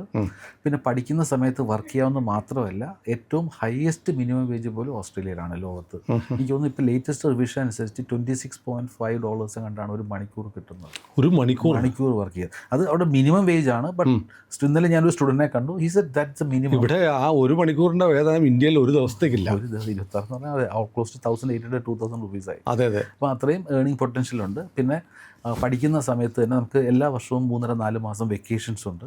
ആ സമയത്ത് നമുക്ക് അൺലിമിറ്റഡ് വർക്ക് റേറ്റ്സ് ഉണ്ട്. അത് ശരി. അപ്പം നമുക്ക് സബ്സ്റ്റാൻഷ്യലി ഏൺ ചെയ്യാനുള്ള ഒരു പൊട്ടൻഷ്യലും ഓസ്ട്രേലിയയിലുണ്ട്. അതാണ് ഓസ്ട്രേലിയയുടെ ബെനിഫിറ്റ്സ്. പിന്നെ ഓസ്ട്രേലിയയുടെ പ്രോബ്ലം എന്ന് പറയുന്നത്, ഇപ്പം ഈ റീഫോം UK പോലെ എല്ലാ രാജ്യങ്ങളിലും ഒരു ആൻറ്റി ഇമിഗ്രന്റ് പോളിസി വരുന്നുണ്ട്. യൂറോപ്പിൽ മൊത്തം ഉണ്ട്, വേൾഡ് വൈഡ് വരുന്നുണ്ട്, ഡെൻമാർക്കിൽ എല്ലായിടത്തും വരുന്നുണ്ട്. ഇതിൻ്റെ റീസൺ എന്താ? നമ്മളുടെ ആൾക്കാർ തന്നെയാണ്. നമ്മൾ ബേസിക്കലി ഒരു രാജ്യത്ത് പോയി പഠിക്കാൻ അല്ലെങ്കിൽ ജോലിക്ക് പോയി കഴിയുമ്പോൾ നമ്മൾ try to follow their culture. അതിന് പകരം നമ്മൾ we try to impose our culture, നമ്മുടെ കാര്യം, അവർ ഐഡിയോളജി. അതെ, കാനഡയിലൊക്കെ വേൾഡ് കപ്പ് സമയത്ത് കണ്ടു കഴിഞ്ഞാൽ നമുക്ക് പോലും ഡൈജസ്റ്റ് ആവത്തില്ല. റോഡ് മുഴുവൻ ക്ലോസ് ചെയ്തിട്ട് വേൾഡ് കപ്പ് ജയിച്ചപ്പോൾ അല്ല, പാരീസിൽ കണ്ടില്ല കഴിഞ്ഞ ദിവസം എല്ലാം കൂട്ടിയിട്ട് തീ എത്തിക്കുക. അതെ, ഞങ്ങൾ അയർലൻഡൊക്കെ പ്രൊമോട്ട് ചെയ്യുന്ന സമയത്ത്, അതായത് 1997 അയർലൻഡിൽ ഞങ്ങൾ ആദ്യം സ്റ്റാർട്ട് ചെയ്യുന്നത്. ഇന്ത്യയിൽ തന്നെ ഫസ്റ്റ് സ്റ്റുഡൻസ് ബാച്ച് അയർലൻഡിൽ പോയത് ഗ്ലോബൽ വഴിയാണ് ഒഫീഷ്യലി. കാര്യം അതുവരെ 1-2 സ്റ്റുഡൻസ് റാൻഡം ബേസിൽ പോകുന്നേ ഉള്ളായിരുന്നു. പക്ഷേ ഒഫീഷ്യലി ഒരു ലാർജ് നമ്പർ ഓഫ് സ്റ്റുഡൻസിൻ്റെ വിസ ആപ്ലിക്കേഷൻ ലോഞ്ച് ചെയ്തത് ഞങ്ങളാണ്. അന്ന് മുതൽ അയർലൻഡിൽ ഒരുപാട് സ്റ്റുഡൻസ് പോകുന്നുണ്ടായിരുന്നു. അന്ന് ഞങ്ങൾ അയർലൻഡിനെ പ്രൊമോട്ട് ചെയ്തുകൊണ്ടിരുന്നത് ലാൻഡ് ഓഫ് 1000 വെൽക്കംസ് എന്നായിരുന്നു. കാര്യം ലോകത്ത് ഏറ്റവും കൂടുതൽ ആൾക്കാരെ വെൽക്കം ചെയ്യുന്ന രാജ്യമായിട്ടാണ് അയർലൻഡിനെ കണ്ടുകൊണ്ടിരുന്നത്. ഞാനും പല പ്രാവശ്യം അയർലൻഡിൽ പോയിട്ടുണ്ട്. ഏറ്റവും ഫ്രണ്ട്ലി ആയിട്ട് ഡീൽ ചെയ്യുന്ന ആൾക്കാരായിരുന്നു അയർലൻഡ്. പക്ഷെ ഇപ്പം ഒരുപാട് എന്തൊക്കെയാണ് നമ്മൾ അയർലൻഡിനെ പറ്റി കേൾക്കുന്നത്. കാരണം അവരെ അങ്ങനെ ഒരു ചേഞ്ച് കൊണ്ടുവന്നത് നമ്മളുടെ ഒരു ആറ്റിറ്റ്യൂഡാണ്. കഴിഞ്ഞിടയ്ക്ക് ഒരു വാർത്ത ഉണ്ടായിരുന്നു, ഒരു ഇന്ത്യക്കാരുടെ കുട്ടി സൈക്കിളിൽ പോകുമ്പോൾ ഐറിഷ് പീപ്പിൾ അവരെ അറ്റാക്ക് ചെയ്തു. ഐറിഷ് പീപ്പിൾ അല്ല ഇത്. ബേസിക്കലി അറ്റാക്ക് എന്ന് പറയുന്ന അവിടുത്തെ ഈ ടീനേജ് കുട്ടികളില്ലേ, അവർക്കത് ഡൈജസ്റ്റ് ആവുന്നില്ല. ഇപ്പം നമ്മളുടെ നാട്ടിൽ തന്നെ ഇപ്പം ഒരു പെർട്ടിക്കുലർ ലൊക്കാലിറ്റിയിൽ ഒരു excess number of north India ബംഗാളികൾ വന്ന് താമസിക്കുകയാണെങ്കിൽ നമ്മളുടെ ഒരു ആൾക്കാരുടെ ഒരു ആറ്റിറ്റ്യൂഡിൽ ചെറിയ ഒരു മാറ്റം വരും. ഇതേപോലെ പലയിടത്തും ഉണ്ടാവുന്നുണ്ട്. ഇതിൻ്റെ പാർട്ടായിട്ട് ഈ എല്ലായിടത്തും കുറേ റെസ്ട്രിക്ഷൻസ് ഇമ്പോസ് ചെയ്യുന്നുണ്ട്. പല രാജ്യങ്ങളും നമ്പേഴ്സിൽ കൺസിഡറബിൾ ആയിട്ടുള്ള നമ്പേഴ്സ് കുറയ്ക്കുന്നുണ്ട്. അതാണ് നമ്മൾ നേരത്തെ പറഞ്ഞത്, പഴയ പോലെ പോകാൻ പറ്റുന്നില്ല, ആളുകൾ തിരിച്ചു വന്നുകൊണ്ടിരിക്കുക. ആ ബൂമൊന്ന് കഴിഞ്ഞു. അതെ, അല്ല അത് എല്ലാ രാജ്യത്തും ഇല്ല. അപ്പം പോകാനുള്ള ബുദ്ധിമുട്ടുള്ളത് ഓസ്ട്രേലിയ പോലെ. അപ്പം കാനഡയുടെ വിസ ഇഷ്യൂൻസ് റേറ്റ് സബ്സ്റ്റാൻഷ്യലി വളരെ കുറച്ചു. അവരുടെ പഴയ വിസ പോളിസി കംപ്ലീറ്റ് മാറ്റിയിട്ട് ഇപ്പം പുതിയ രീതിയിലുള്ള ജനറൽ കാറ്റഗറി വിസ ഇപ്പം ഉള്ളത്. അതിൻ്റെ ഒരു സ്റ്റാൻഡേർഡ് ഇഷ്യൂൻസ് റേറ്റ് ഒക്കെ നോക്കിക്കഴിഞ്ഞാൽ 30% പോലും ഇല്ല ഇപ്പോൾ. അപ്പം അങ്ങനെ ഒരുപാട് റെസ്ട്രിക്ഷൻസ് വരുന്നുണ്ട്. ഇതൊക്കെയാണ് ഇതിനകത്തുള്ള ചലഞ്ചസ്. പിന്നെ UK അക്കാഡമിക് പെർസ്പെക്റ്റീവിൽ വളരെ നല്ലൊരു രാജ്യമാണ്. ഞങ്ങളെപ്പോഴും UK സപ്പോർട്ട് ചെയ്യുക എന്ന് പറഞ്ഞാൽ ഇന്ത്യയെ പഠിക്കുന്നതിന് ഒരു സബ്സ്റ്റിറ്റ്യൂട്ട്. ഫോർ എക്സാമ്പിൾ നമ്മളിപ്പോൾ ഇന്ത്യയിലോ അല്ലെങ്കിൽ പൂനെയിലോ ഡൽഹിയിലോ ഒക്കെ പോയി പഠിക്കണമെങ്കിൽ ഇപ്പോഴത്തെ കാലത്ത് നല്ലൊരു ഇൻസ്റ്റിറ്റ്യൂഷനിൽ പഠിക്കണമെങ്കിൽ ഒരു 15 മുതൽ 20 ലക്ഷം രൂപ വേണ്ടി വരും. അതേസമയം ഇതേ ഫീസ് ഉണ്ടെങ്കിൽ UK പോയി ഒരു ഡീസൻ്റ് റാങ്ക്ഡ് ആയിട്ടുള്ള ഒരു പബ്ലിക് യൂണിവേഴ്സിറ്റി ഒരു മാസ്റ്റേഴ്സ് ചെയ്യാം. ആ ചെയ്യുന്ന സമയത്ത് അവർക്ക് അത്യാവശ്യം പാർട്ട് ടൈം ജോലി ചെയ്യാം, അവരുടെ ലിവിങ് എക്സ്പെൻസ് മീറ്റ് ചെയ്യാം. നേരത്തെ പറഞ്ഞ പോലെ പഠിച്ചു കഴിഞ്ഞിട്ട് 1.5 വർഷത്തോളം വർക്ക് പെർമിറ്റ് ഉണ്ട്. ആ സമയത്ത് അവരുടെ റിട്ടേൺ ഓൺ ഇൻവെസ്റ്റ്മെൻറ്റ് അവർക്ക് ഉണ്ടാക്കാം. പക്ഷേ ഇവിടെ പഠിച്ചാലും അത് പറ്റില്ലല്ലോ. ഈ പബ്ലിക് യൂണിവേഴ്സിറ്റി എന്ന് പറയുന്നത് ഈ കോസ്റ്റ് എഫക്റ്റീവ് ആയതുകൊണ്ട് മാത്രമാണോ നല്ലതെന്ന് പറയുന്നത്? അങ്ങനെയല്ല. നമ്മൾ ബേസിക്കലി പബ്ലിക് യൂണിവേഴ്സിറ്റി ആകുമ്പോൾ ഒരു ക്വാളിറ്റി പോയിന്റ് ഓഫ് വ്യൂവിൽ പ്രോഫിറ്റ് മേക്കിംഗ് യൂണിവേഴ്സിറ്റി ആകുമ്പോഴാണ് ഇഷ്യൂസ് വരുന്നത്. പ്രോഫിറ്റ് മേക്കിംഗ് ഉണ്ടാക്കാൻ വേണ്ടി അതെ, ചില സ്റ്റുഡൻസ് കംപ്ലയിൻറ്റ് ചെയ്യുന്നുണ്ട്. ചില പ്രൈവറ്റ് യൂണിവേഴ്സിറ്റി പോയി കഴിഞ്ഞിട്ട് മനഃപൂർവ്വം തോൽപ്പിച്ചു, വീണ്ടും പരീക്ഷ ഫീസ് അടയ്ക്കണം.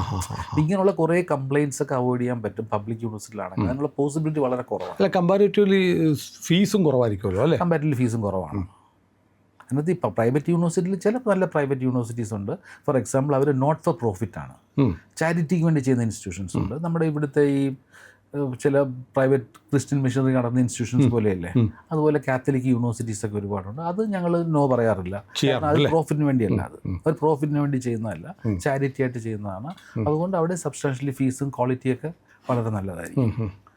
അപ്പം നേരത്തെ പറഞ്ഞ പോലെ UK ആ ഒരു പെർസ്പെക്റ്റീവ് പോവുകയാണെങ്കിൽ, നമ്മുടെ ഇന്ത്യയിൽ പഠിക്കുന്ന ഒരു സബ്സ്റ്റിറ്റ്യൂട്ട് എന്നുള്ള രീതിയിൽ പോവുകയാണെങ്കിൽ UK വളരെ നല്ലൊരു ഓപ്ഷനാണ്. അല്ല, ഞാനൊരു കാര്യം ചോദിക്കട്ടെ, അങ്ങയുടെ ഒരു വ്യക്തിപരമായ ഒരനുഭവത്തിൽ 33 വർഷം മുമ്പ് നമ്മൾ എറണാകുളത്ത് കലൂരാണ് ഗ്ലോബൽ ആരംഭിക്കുന്നത്. അന്ന് ഈ ആളുകൾക്ക് ഇത്രയും ഒരു കമ്പം ഉണ്ടായിരുന്നു വിദേശത്ത് പോയി? ഞാൻ പറയാം, ഞങ്ങൾ 93 സ്റ്റാർട്ട് ചെയ്തത്. 93 സ്റ്റാർട്ട് ചെയ്തിട്ട് ഓൾമോസ്റ്റ് 3 to 4 ഇയേഴ്സ് ഒരു ലിറ്ററലി സ്ട്രഗിളിങ് പീരീഡ് ആയിരുന്നു. ആരും വരുന്നില്ല. നിർത്തിപ്പോണോ കണ്ടിന്യൂ ചെയ്യണോ എന്നുള്ളൊരു കൺഫ്യൂഷനിലായിരുന്നു. 2-3 വർഷം ബ്രേക്ക് ഈവൻ പോയിന്റ് പോലും മീറ്റ് ചെയ്യാനായിട്ടുള്ള ബുദ്ധിമുട്ടുണ്ടായിരുന്നു. But slowly number of students കൂടി തുടങ്ങിയെന്ന് പറഞ്ഞാൽ കുറച്ച് കുട്ടികളൊക്കെ അത്യാവശ്യം സ്റ്റുഡൻസ് ഒക്കെ പോയി തുടങ്ങി. പക്ഷേ ഒരു ബൂമൊക്കെ ഉണ്ടായത് ലേറ്റ് 2000s-ലാണ്, 2020-ലൊക്കെയാണ്. അല്ല, നമ്മൾ ലാസ്റ്റ് ഒരു വീഡിയോ ചെയ്തതിന് ശേഷം പിന്നെ അങ്ങയുടെ സ്ഥാപനം വഴി പോയ ഒരുപാട് പേർ എന്നെ വിളിച്ചു. മനോജ് സാർ വഴി പോയ ഞങ്ങളുടെ അപ്പോൾ ഒന്ന് പറഞ്ഞ മുഴുവൻ ശരിയാണ്. നമുക്ക് 100% റിലേ ചെയ്യാവുന്ന വിശ്വാസത്തിലെടുക്കുന്ന ഒരു സ്ഥാപനമാണ്. അദ്ദേഹത്തെ വീണ്ടും കാണാൻ കഴിഞ്ഞതിൽ സന്തോഷം എന്നൊക്കെ പറഞ്ഞ് US-ലൊക്കെയുള്ള ചില ആളുകൾ എനിക്ക് മെസ്സേജൊക്കെ അയക്കുകയും ചെയ്തിരുന്നു. അതിനകത്ത് ഞങ്ങൾക്ക് കുറേ ലിമിറ്റേഷൻസ് ഉണ്ട്. നമ്മളുടെ അടുത്ത് വരുന്ന എല്ലാ സ്റ്റുഡൻസിനും ഞങ്ങൾക്ക് എടുക്കാൻ പറ്റില്ല. കാര്യം ഞാൻ പറഞ്ഞല്ലോ, ഞങ്ങൾക്ക് സ്ട്രിക്റ്റ് ആയിട്ടുള്ള പ്രീ സ്ക്രീനിങ് ഫോർമാലിറ്റീസ് ഉണ്ട്. വരുന്ന എല്ലാവരും എടുക്കാൻ പറ്റില്ലല്ലോ. കാര്യം ഇപ്പം ഫോർ എക്സാമ്പിൾ ഇപ്പോൾ ഓസ്ട്രേലിയ പോകാൻ വരുന്ന സ്റ്റുഡൻറ്റിന് ഓസ്ട്രേലിയയിലെ ഫിനാൻഷ്യൽ റിക്വയർമെൻറ്റ്സ് വിസയ്ക്ക് വേണ്ടിയുള്ളത് മീറ്റ് ചെയ്യാനുണ്ടോ, അയാളുടെ അക്കാഡമിക് പ്രൊഫൈലിൽ മീറ്റ് ചെയ്യുന്നുണ്ടോ, ഇത് രണ്ടും ഉണ്ടെങ്കിൽ മാത്രമേ ഞങ്ങളത് പ്രൊസീഡ് ചെയ്യുള്ളൂ. അല്ലെങ്കിൽ പറ്റില്ല. അല്ലാതെ കയറ്റി വിട്ടിട്ട് നീ അനുഭവിച്ചോ എന്ന് പറയുന്നത് പോകാൻ പറ്റില്ല. കാര്യം ഫസ്റ്റ് ഓഫ് ഓൾ അഡ്മിഷൻ കിട്ടില്ല. അഡ്മിഷൻ കിട്ടിയാൽ പോലും വിസയ്ക്ക് പോകുമ്പോൾ നമ്മളവിടെ സ്റ്റക്ക് ആവും. അപ്പം നമ്മളൊരു സ്റ്റുഡൻറ്റ് അക്കാഡമിക് പ്രൊഫൈല് പ്രോപ്പറായിട്ട് ഇവാലുവേറ്റ് ചെയ്ത് അതിന് സ്യൂട്ടബിൾ ആയിട്ടുള്ള ഇൻസ്റ്റിറ്റ്യൂഷൻ ഐഡൻറ്റിഫൈ ചെയ്ത് അതിവിടെ മാത്രം ചെയ്യാൻ പറ്റുന്ന കേസാണെങ്കിൽ മാത്രമേ നമ്മളത് ചെയ്യാറുള്ളൂ. അല്ല വരുന്ന എല്ലാവരെയും. അതുകൊണ്ടാണല്ലോ ഞങ്ങൾ ഇപ്പോഴും ഞങ്ങളുടെ ടോട്ടൽ നമ്പേഴ്സ് പറയുന്നത് 10,000 സ്റ്റുഡൻസ് എന്നാണ്. ഇത്രയും വർഷമായിട്ട് ഒരു വർഷം ഇതിൽ കൂടുതൽ സ്റ്റുഡൻസിന് ഇവിടുന്ന് ആൾക്കാരുണ്ട്. എനിക്ക് വല്ലാത്ത അത്ഭുതം തോന്നാറുണ്ട്. 1993 ഗ്ലോബൽ കൊച്ചിയിൽ ആരംഭിക്കുന്നു. അന്ന് വിദേശ വിദ്യാഭ്യാസത്തെക്കുറിച്ച് വളരെ കുറച്ച് അവയർനെസ്സേ ഉള്ളൂ. അതിൽ ഏറ്റവും പ്രധാനപ്പെട്ട കാര്യം അന്ന് ഇന്നുള്ള സംവിധാനങ്ങളൊന്നുമില്ല. അതെ, ഏറ്റവും പ്രധാനപ്പെട്ടത് ഇന്നത്തെ തലമുറയ്ക്ക് 2000-ന് ശേഷമുള്ള ജെൻസി കിഡിന് വിശ്വസിക്കാൻ ബുദ്ധിമുട്ടുള്ള ഒരു സാധനമില്ല, ഇൻ്റർനെറ്റ് ഇല്ല. അതെ, അത് ആ കാലത്തൊക്കെ എങ്ങനെ പ്രവർത്തിച്ചു? അതായത് വളരെ ബുദ്ധിമുട്ടായിരുന്നു. കാരണം നമുക്കിപ്പോൾ ഒരു യൂണിവേഴ്സിറ്റിയെ പറ്റി ഡിസ്കസ് ചെയ്യണമെങ്കിൽ ആ യൂണിവേഴ്സിറ്റി വെബ്സൈറ്റ് കാണിച്ചു കൊടുത്താൽ മതി. അതെ. അന്ന് നമുക്കൊരു യൂണിവേഴ്സിറ്റിയെ പറ്റി സംസാരിക്കണമെങ്കിൽ, ഒരു കോഴ്സിനെ പറ്റി സംസാരിക്കണമെങ്കിൽ അങ്ങനെ ഒരു ഓപ്ഷൻ ഇല്ല. അതിന് നമ്മൾ യൂണിവേഴ്സിറ്റി കാറ്റലോഗ്സ് ബൈ സിമെയിൽ ആയിരക്കണക്കിന് യൂണിവേഴ്സിറ്റിയുടെ കാറ്റലോഗ്സ് ഞങ്ങൾ കളക്ട് ചെയ്തിട്ടുണ്ടായിരുന്നു. അപ്പോൾ ആ കാറ്റലോഗ് വെച്ചായിരുന്നു നമ്മൾ കൗൺസിൽ ചെയ്തുകൊണ്ടിരുന്നത്. പിന്നെ അടുത്ത ഏറ്റവും വലിയ ഡിഫിക്കൽട്ട് പാർട്ട് എന്ന് പറയുന്നത് ഒരു യൂണിവേഴ്സിറ്റി ആപ്ലിക്കേഷൻ അയക്കണം. ആപ്ലിക്കേഷൻ അയക്കണമെങ്കിൽ ഇന്നത്തെ പോലെ ആപ്ലിക്കേഷൻ ഓൺലൈനായിട്ട് അപ്ലൈ ചെയ്യാനോ അല്ലെങ്കിൽ വെബ്സൈറ്റിൽ നിന്ന് ഡൗൺലോഡ് എടുക്കാനുള്ള ഓപ്ഷൻ ഇല്ല. നമ്മളൊരു ആപ്ലിക്കേഷൻ വേണമെങ്കിൽ പ്രിലിമിനറി ആപ്ലിക്കേഷൻ എന്ന് പറയുന്ന റിക്വസ്റ്റ് ഉണ്ട്. പ്രീ ആപ്ലിക്കേഷൻ റിക്വസ്റ്റ് നമ്മൾ പോസ്റ്റിൽ അയച്ചു കൊടുക്കും. അയച്ചാൽ യൂണിവേഴ്സിറ്റി കിട്ടാൻ തന്നെ 10-20 ദിവസം എടുക്കും. അത് കഴിഞ്ഞിട്ട് അവർ ഒരു 10-20 ദിവസം കഴിഞ്ഞിട്ട് ഒരു 2-3 മാസം എടുക്കും ആപ്ലിക്കേഷൻ നമുക്ക് കിട്ടാനായിട്ട്. ഈ ആപ്ലിക്കേഷൻ കിട്ടിയതിന് ശേഷം നമ്മൾ ആപ്ലിക്കേഷൻ എല്ലാ ഡോക്യുമെൻറ്റ്സും അറ്റാച്ച് ചെയ്തിട്ട് നമ്മൾ വീണ്ടും തിരിച്ചയച്ചു കൊടുക്കും. അത് കൊറിയറിലയക്കാം, സ്പീഡ് പോസ്റ്റിലയക്കാം. അപ്പോൾ ഈ അക്കാഡമിക് ഇയർ കഴിഞ്ഞു പോകത്തില്ലേ? ഒരു വർഷത്തെ പ്രോസസ്. ഒരു വർഷം പോവും. ഒരു വർഷത്തെ പ്രോസസ് ആയിരുന്നു. വിദേശത്ത് പോകണമെങ്കിൽ ഒരു വർഷം ഓൾമോസ്റ്റ് ഒരു വർഷത്തെ പ്രോസസ് ആയിരുന്നു, അല്ലാതെ പറ്റത്തില്ല. ഇപ്പോൾ എല്ലാം ഫിംഗർ ടിപ്സിലുണ്ട്. കാര്യം മാത്രമല്ല, നമ്മളൊരു ആപ്ലിക്കേഷൻ അയച്ചു, ആപ്ലിക്കേഷൻ പ്രോസസ്സിൽ തുടങ്ങുന്ന സമയത്ത് യൂണിവേഴ്സിറ്റിക്ക് ഒരു ഇൻഫർമേഷൻ മിസ്സിംഗ് ആണ്. അവരുടനെ അവിടുന്ന് ഒരു ലെറ്റർ അയക്കും. അതിവിടെ വരാൻ 15 ദിവസം എടുക്കും. ആ ലെറ്റർ കിട്ടിക്കഴിഞ്ഞിട്ട് നമ്മളെ വീണ്ടും ആ ഡോക്യുമെൻറ്റ്സ് കളക്ട് ചെയ്ത് രണ്ടാമത് അങ്ങോട്ട് അയച്ചു കൊടുക്കണം. അവിടെ പോകാൻ പിന്നെയും 15 ദിവസം എടുക്കും. അങ്ങനെ തന്നെ ഒരു മാസത്തോളം നമുക്ക് ഫ്രീ കിട്ടും. അപ്പം അങ്ങനെയുള്ള ചലഞ്ചസ് എല്ലാം ഓവർകം ചെയ്താണ് നമ്മൾ ഇപ്പോൾ വളരെ സിമ്പിൾ അല്ലേ ഫിംഗർ ടിപ്സിൽ. ഇതൊക്കെ ഇന്നത്തെ തലമുറയ്ക്ക് പറഞ്ഞാൽ വലിയ എന്തോ ഒരു അത്ഭുത കഥ പോലെ തോന്നും. അതെ. അന്ന് അങ്ങനെയായിരുന്നു കാര്യങ്ങൾ. പക്ഷേ ഇപ്പം എല്ലാം മാറി. ഇപ്പം എല്ലാം ഫിംഗർ ടിപ്സിലുണ്ട്. നമുക്ക് ഏത് യൂണിവേഴ്സിറ്റി ആപ്ലിക്കേഷനും ഏത് യൂണിവേഴ്സിറ്റി തന്നെ കാണാം. നമുക്ക് ഉണ്ടല്ലോ. അതെ, വിർച്വൽ ക്യാമ്പസ് ടൂർ ഉണ്ട്. ഡിപ്പാർട്ട്മെൻറ്റിൽ ഒരു പ്രോഗ്രാം എടുത്തു കഴിഞ്ഞാൽ അതിൻ്റെ കോഴ്സ് കണ്ടന്റ് എന്തൊക്കെയാണ്, അതിൻ്റെ എല്ലാ മോഡ്യൂൾസും അതിനകത്ത് കാണാൻ പറ്റും. നമുക്കെല്ലാം വളരെ ഈസി ആയിട്ട്. മറ്റത് നമ്മൾ പറഞ്ഞ പോലെ കാറ്റലോഗ്സ് എടുത്ത് നോക്കി, അത് പിന്നെ ഫോട്ടോ കോപ്പി എടുക്കണം, ഫോണിൽ ഫോട്ടോ എടുക്കാൻ പറ്റും. അതെ. മൊബൈൽ ക്യാമറ ഇല്ല. അതെ, ഫോട്ടോ സ്റ്റാറ്റ് സെൻ്ററിൽ പോയി ഫോട്ടോ കോപ്പി എടുത്ത് ഇതൊക്കെ ആയിരിക്കും കുട്ടികൾക്ക് കൊടുക്കും. അപ്പം ഈ ഫെസിലിറ്റിയൊക്കെ മാറിയിട്ടുണ്ട്. പക്ഷെ നമുക്ക് ഈ നമ്മുടെ രാജ്യത്തെ വിദ്യാഭ്യാസ സ്ഥാപനങ്ങൾ മെച്ചപ്പെട്ട് വരുന്നില്ലേ? തീർച്ചയായിട്ടും. കാര്യം ഇപ്പോൾ ഒരുപാട് പ്രൈവറ്റ് ഇന്ത്യയിൽ വളരെ നിലവാരമുള്ള ഇൻസ്റ്റിറ്റ്യൂഷൻസ് ഉണ്ടല്ലോ, ഒരുപാട് നിലവാരമുള്ള ഇൻസ്റ്റിറ്റ്യൂഷൻസ് ഉണ്ട്. പക്ഷെ അതൊരിക്കലും ഈ വിദേശ വിദ്യാഭ്യാസത്തിന് ഒരു സബ്സ്റ്റിറ്റ്യൂട്ട് ആകുന്നില്ല. നമ്മൾ ഈ ഓവർസീസ് എഡ്യൂക്കേഷൻ മീൻ ചെയ്യുന്ന കുറച്ച് കാര്യങ്ങളുണ്ട്. ഒന്ന്, ഇൻ്റർനാഷണൽ എക്സ്പോഷർ. നമ്മളൊരു ഫോറിൻ രാജ്യത്ത് പോയി 3-4 വർഷം താമസിച്ച് പഠിക്കുക, വർക്ക് ചെയ്യുക എന്നൊക്കെ പറയുമ്പോൾ കിട്ടുന്ന ഒരു ട്രാൻസ്ഫോർമേഷൻ, നമുക്കുണ്ടാകുന്നൊരു മാറ്റം. ഇവിടെ ഇന്ത്യയിൽ ഇപ്പം നമ്മൾ നല്ല ഇൻസ്റ്റിറ്റ്യൂഷനിൽ പഠിച്ചിറങ്ങുന്ന പല കുട്ടികൾക്കും ജോലി കിട്ടാത്തത് അവർക്ക് അക്കാഡമിക് നോളജ് ഇല്ലാത്തതുകൊണ്ടല്ല. അവരുടെ പ്രശ്നം എന്ന് പറയുന്നത് അവരുടെ സോഫ്റ്റ് സ്കിൽസ് വളരെ വീക്കാണ്. അവർക്കൊരു ഇൻ്റർവ്യൂ അറ്റൻഡ് ചെയ്യാനുള്ള കോൺഫിഡൻസ് ഇല്ല, അല്ലെങ്കിൽ ലാംഗ്വേജ് സ്കിൽസ് ഇല്ല. അപ്പം വിദേശത്ത് പോയി പഠിക്കാൻ പറ്റുന്ന ഏറ്റവും വലിയ അഡ്വാൻറ്റേജ് എന്ന് പറയുന്നത് ഈ ഒരു ട്രാൻസ്ഫോർമേഷനാണ്. എനിക്ക് ആലപ്പി SD കോളേജിലെ ഒരു പ്രൊഫസർ, ഒരു മാഡം ഉണ്ടായിരുന്നു, എന്നോട് പറഞ്ഞിട്ടുണ്ട്, മാം മോനെ പഠിപ്പിക്കാൻ വിടാനായിട്ട് ഓഫീസിൽ വരുമായിരുന്നു. അപ്പം മോൻ പോയിട്ട് ഒരു 6 മാസം കഴിഞ്ഞിട്ട് എന്നെ വിളിച്ച് ആദ്യം പറഞ്ഞ കാര്യമാണ്, അവനുണ്ടായ ഏറ്റവും വലിയ ട്രാൻസ്ഫോർമേഷൻ എന്ന് പറയുന്നത്, അന്ന് ഞാൻ ഒരു ദിവസം ലീവ് എടുത്താൽ മാത്രമേ അവൻ കൊച്ചി വരുള്ളൂ, ഞാനും കൂടെ ഉണ്ടെങ്കിലേ വരുള്ളൂ. ഇപ്പം അവന് ഈ ഒരു വർഷം കൊണ്ട് അവൻ ടോട്ടലി ട്രാൻസ്ഫോംഡായി. ഈ കുക്സ് ഹിംസെൽഫ്, കക്ഷി വാഷ് ചെയ്യുന്നു, എല്ലാ കാര്യങ്ങളും സ്വന്തമായിട്ട് ചെയ്യാൻ പറ്റുന്നു. അപ്പോൾ അങ്ങനെയുള്ള ഒരു ജീവിതം മാറി. അതെ, ഓവറോൾ ഡെവലപ്മെൻറ്റ്. പിന്നെ ഏതൊരു ടഫ് സിറ്റുവേഷനും ഫേസ് ചെയ്യാനുള്ള അങ്ങനെയുള്ളൊരു ട്രാൻസ്ഫോർമേഷൻ ഉണ്ടാകുന്നു. പിന്നെ നമ്മൾ ആ പഠിച്ച് കിട്ടുന്ന ഡിഗ്രി ഇൻ്റർനാഷണലി റിക്കഗ്നൈസ്ഡ് ആണ്. പിന്നെ ഡെഫിനറ്റ്ലി ആ പഠിക്കുന്ന രാജ്യത്ത് ജോലി കിട്ടാൻ നല്ലൊരു പോസിബിലിറ്റി ഉണ്ട്. അത് കഴിഞ്ഞ് PR-ലേക്ക് പോകാനുള്ള പോസിബിലിറ്റി ഉണ്ട്. സ്കോപ്പ് അൺലിമിറ്റഡ് ആണ്. അതെ, പക്ഷേ ഇന്ത്യയിൽ നമ്മൾ പഠിച്ചു കഴിഞ്ഞാൽ ഈ ബെനിഫിറ്റ്സ് ഒന്നും കിട്ടുന്നില്ല. ഏതായാലും എനിക്ക് തോന്നുന്നത് ഈ വിദേശ വിദ്യാഭ്യാസം എന്ന് പറയുന്ന ഒരു ആഡംബരമല്ല. ഒരിക്കലും അല്ല. അതൊരു ഇൻവെസ്റ്റ്മെൻറ്റ് വിത്ത് റിട്ടേൺസ് ആണ്. അങ്ങനെ ഒരു കാര്യം കൂടെ പറയാം. നമ്മൾ ഒരു ചെറിയൊരു എക്സാമ്പിളാണ്. ഞങ്ങൾക്ക് ഓസ്ട്രേലിയയിൽ മൈനിങ് എഞ്ചിനീയറിംഗ് എന്ന് പറഞ്ഞൊരു പ്രോഗ്രാമുണ്ട്. കുറച്ച് കുട്ടികൾ പഠിക്കാൻ പോകുന്ന, വളരെ സെലക്റ്റീവായിട്ട് ആൾക്കാർ പഠിക്കാൻ പോകുന്നതാണ്. അവരുടെയൊക്കെ ഒരു വർഷത്തെ ആവറേജ് സ്റ്റാർട്ടിങ് സാലറി എന്ന് പറയുന്നത് 1 crore മുകളിലാണ്. മൈനിങ് എഞ്ചിനീയറിംഗ് കോഴ്സ് ഉണ്ട്. കാര്യം ഓസ്ട്രേലിയ ഒരുപാട് ഗോൾഡ് മൈൻസും ഒരു മൈനിങ് ഇൻഡസ്ട്രി വളരെ സ്ട്രോങ് ആണ്. അപ്പോൾ ഇനി മൈനിങ് എഞ്ചിനീയറിംഗ് പഠിച്ചിറങ്ങുന്ന ഒരു കുട്ടിയുടെ ഒരു ആവറേജ് സ്റ്റാർട്ടിങ് സാലറി എന്നൊക്കെ പറയുന്നത് 1 കോടിക്ക് മുകളിലാണ്. 1 കോടി ആവറേജ് ഒരു മാസം 10 ലക്ഷം രൂപയ്ക്ക് മുകളിൽ സാലറി. അതെ, അതാണ് അവരുടെ ഒരു സാലറി. അപ്പം അവരുടെ ഒരു റിട്ടേൺ ഓൺ ഇൻവെസ്റ്റ്മെൻറ്റ് നോക്കിയേ. നമ്മൾ 10, 40, 50 ലക്ഷം രൂപ ലോൺ എടുത്ത് ഒരു ഇൻവെസ്റ്റ് ചെയ്ത് കഴിഞ്ഞാൽ ജീവിതകാലം മുഴുവൻ ഇതുപോലെ റിട്ടേൺ കിട്ടുമെങ്കിൽ ഇത്രയും റിട്ടേൺ ഓൺ ഇൻവെസ്റ്റ്മെൻറ്റ് കിട്ടുന്ന ഒരു ഇൻവെസ്റ്റ്മെൻറ്റ് ലോകത്തില്ല, ഒന്നുമില്ല. ഓക്കെ, ശരിയാണ്. അപ്പം പ്രോപ്പറായിട്ടുള്ള പ്ലാനിങ്ങിനോടുകൂടി, ഞാനൊരു എക്സാമ്പിൾ പറഞ്ഞതേ ഉള്ളൂ, എല്ലാ കേസും അങ്ങനെയല്ല.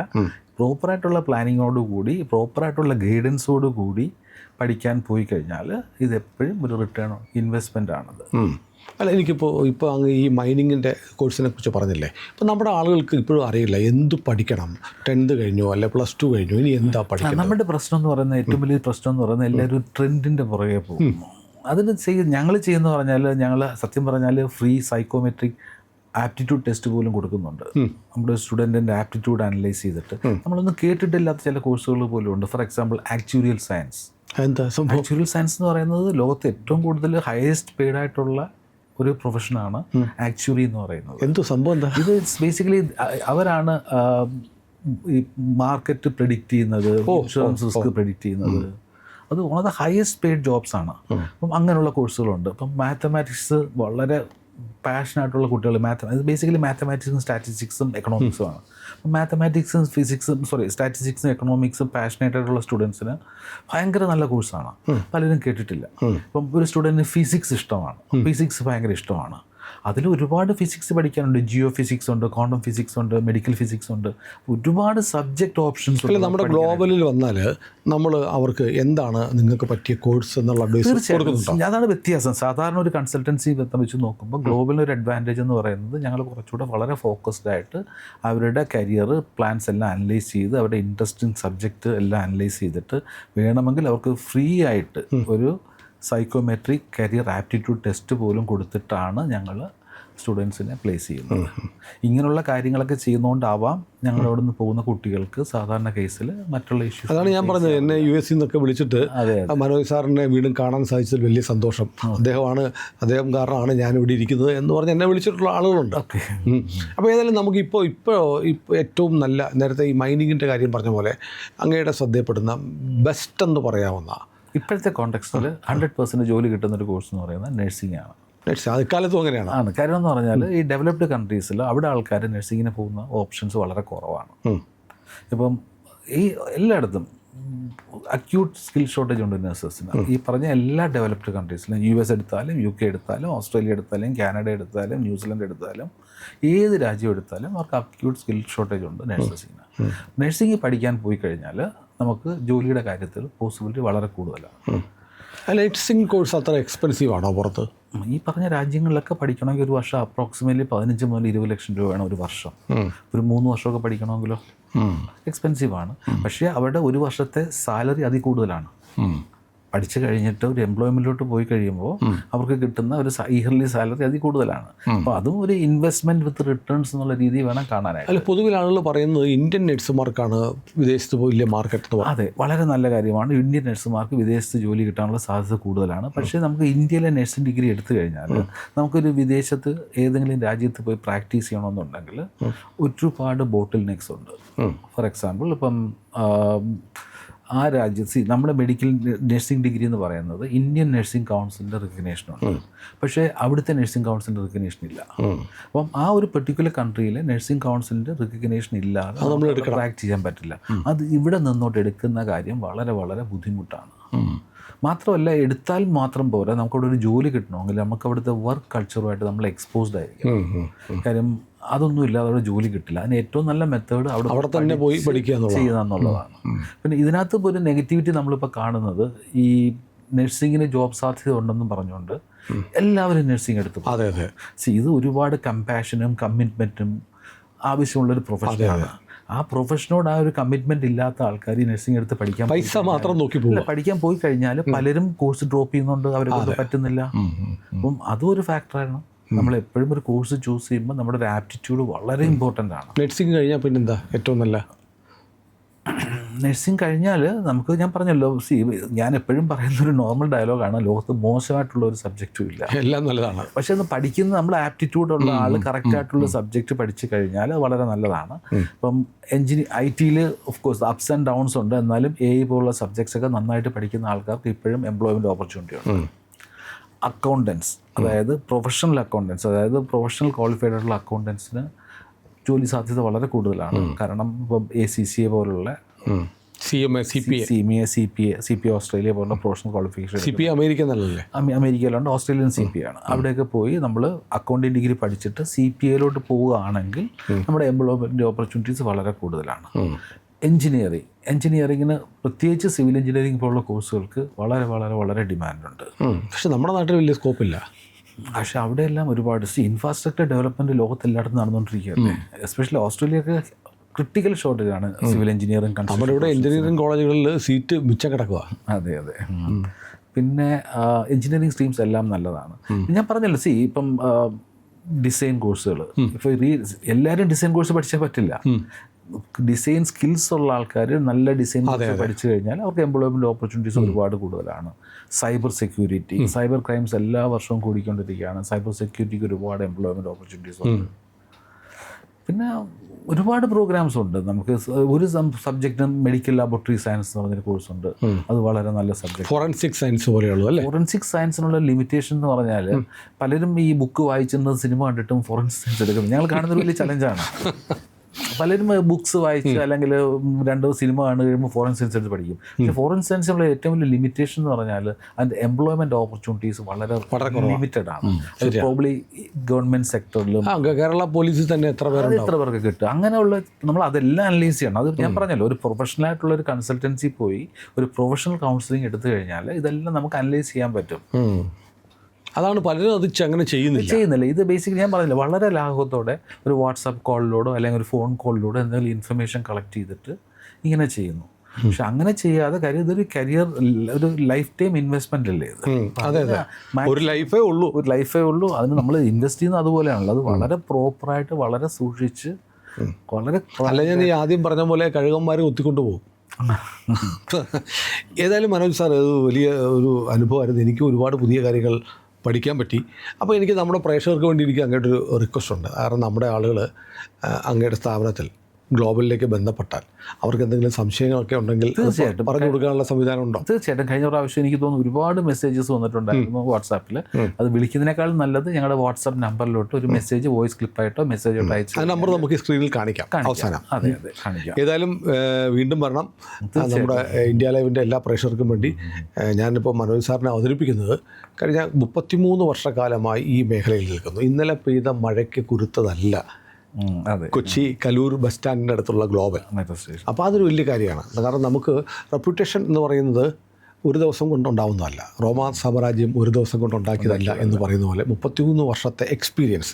അതിലേറ്റവും പ്രധാനപ്പെട്ട കാര്യം ഞാൻ അങ്ങയെ ശ്രദ്ധിക്കാനുള്ള കാരണം, ഒന്ന്, ഗവൺമെൻറ് യൂണിവേഴ്സിറ്റികളാണ് ഏറ്റവും കൂടുതൽ പ്രിഫർ ചെയ്യുന്നത്. ഇംഗ്ലീഷ് സംസാരിക്കുന്ന രാജ്യങ്ങൾ പ്രിഫർ ചെയ്യുന്നു. അതോടൊപ്പം തന്നെ അവിടെ കോഴ്സ് കഴിഞ്ഞാൽ മിനിമം 1-2-3 വർഷം അവിടെ ജോലി ചെയ്യാൻ കഴിയുന്ന യൂണിവേഴ്സിറ്റികൾ മാത്രം സെലക്ട് ചെയ്യുന്നു. ഇത് മൂന്നുമാണ് ഗ്ലോബലിനെ വേറിട്ട് നിർത്തുന്നതും ഗ്ലോബലിനെ 33 വർഷം പൂർത്തിയാക്കാൻ സഹായിച്ചതും എന്നാണ് എനിക്ക് തോന്നുന്നത്. പ്രിയപ്പെട്ട പ്രേക്ഷകരെ, ഇതൊരു ഓപ്പർച്യൂണിറ്റിയാണ്. നമ്മുടെ കുട്ടികൾ എന്ന് പറയുന്നത് നമ്മുടെ രാജ്യത്തിൻ്റെ സമ്പത്താണ്.